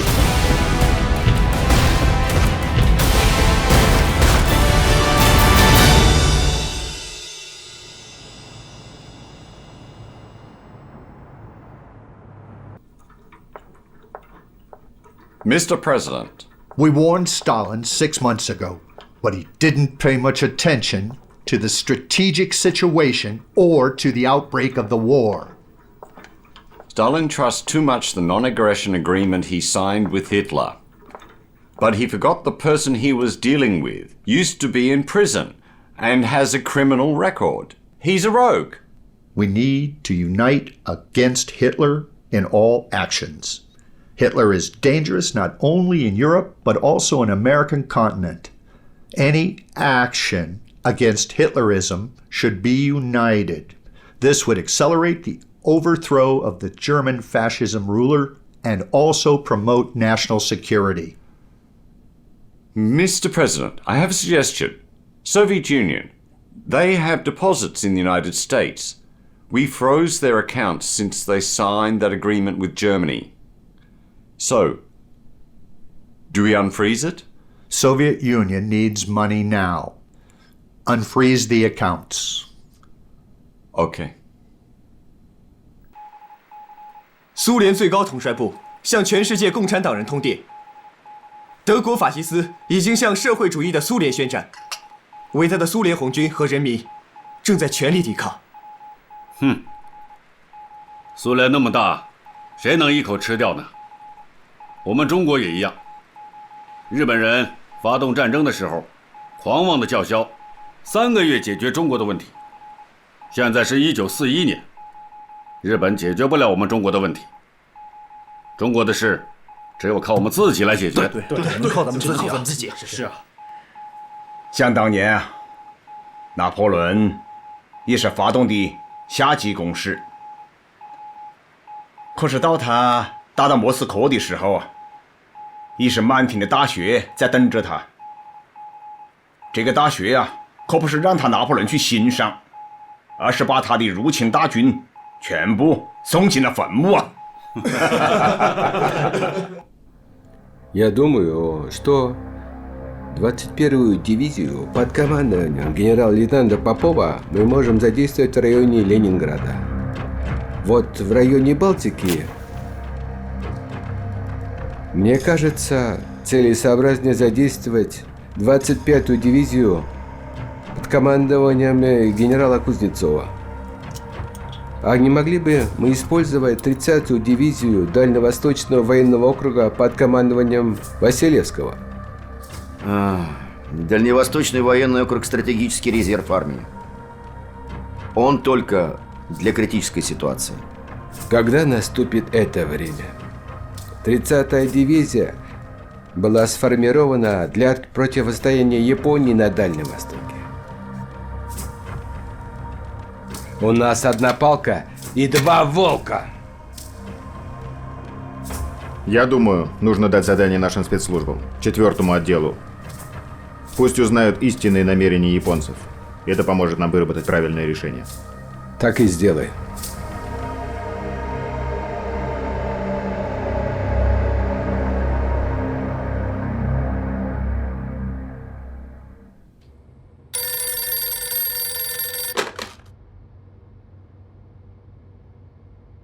Good afternoon, Mr. President. I am sure you are already aware that the Soviet-German war has begun.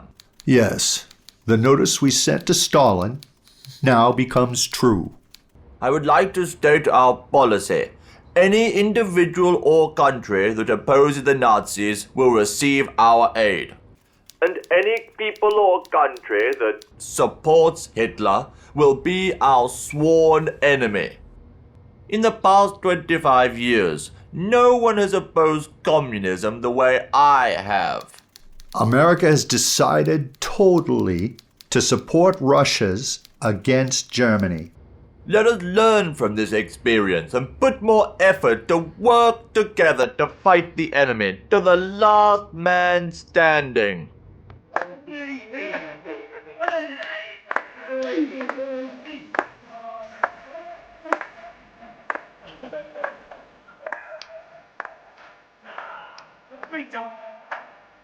Kimi wa kawaii desu ne. Koe mo kirei de, itsudemo kiite itai desu. Nomo.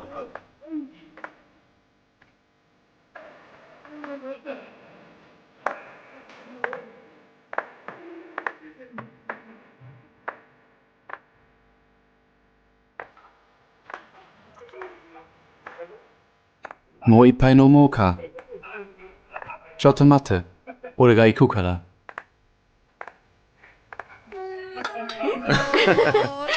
まだまだですよ。変わるよ。君はとても可愛いです。何？うまく言えないですけど、とても可愛いです。あなた日本語が本当上手ね。いやいや、まだ。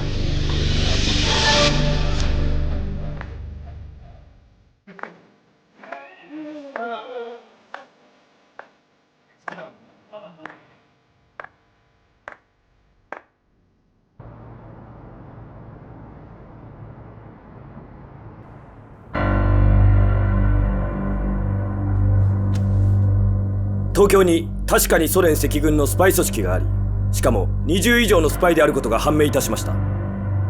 憲兵隊にも東京で網を張らさせ、まずはあの外国人たちを引っ張りたいと思います。それでいい。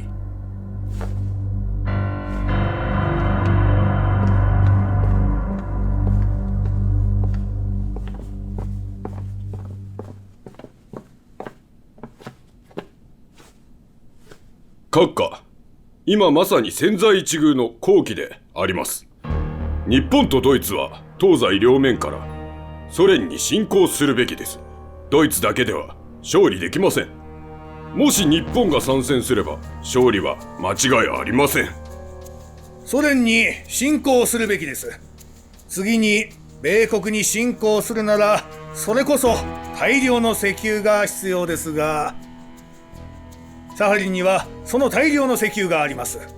また満州に直ちに4個師団を追加派遣することをお願いします。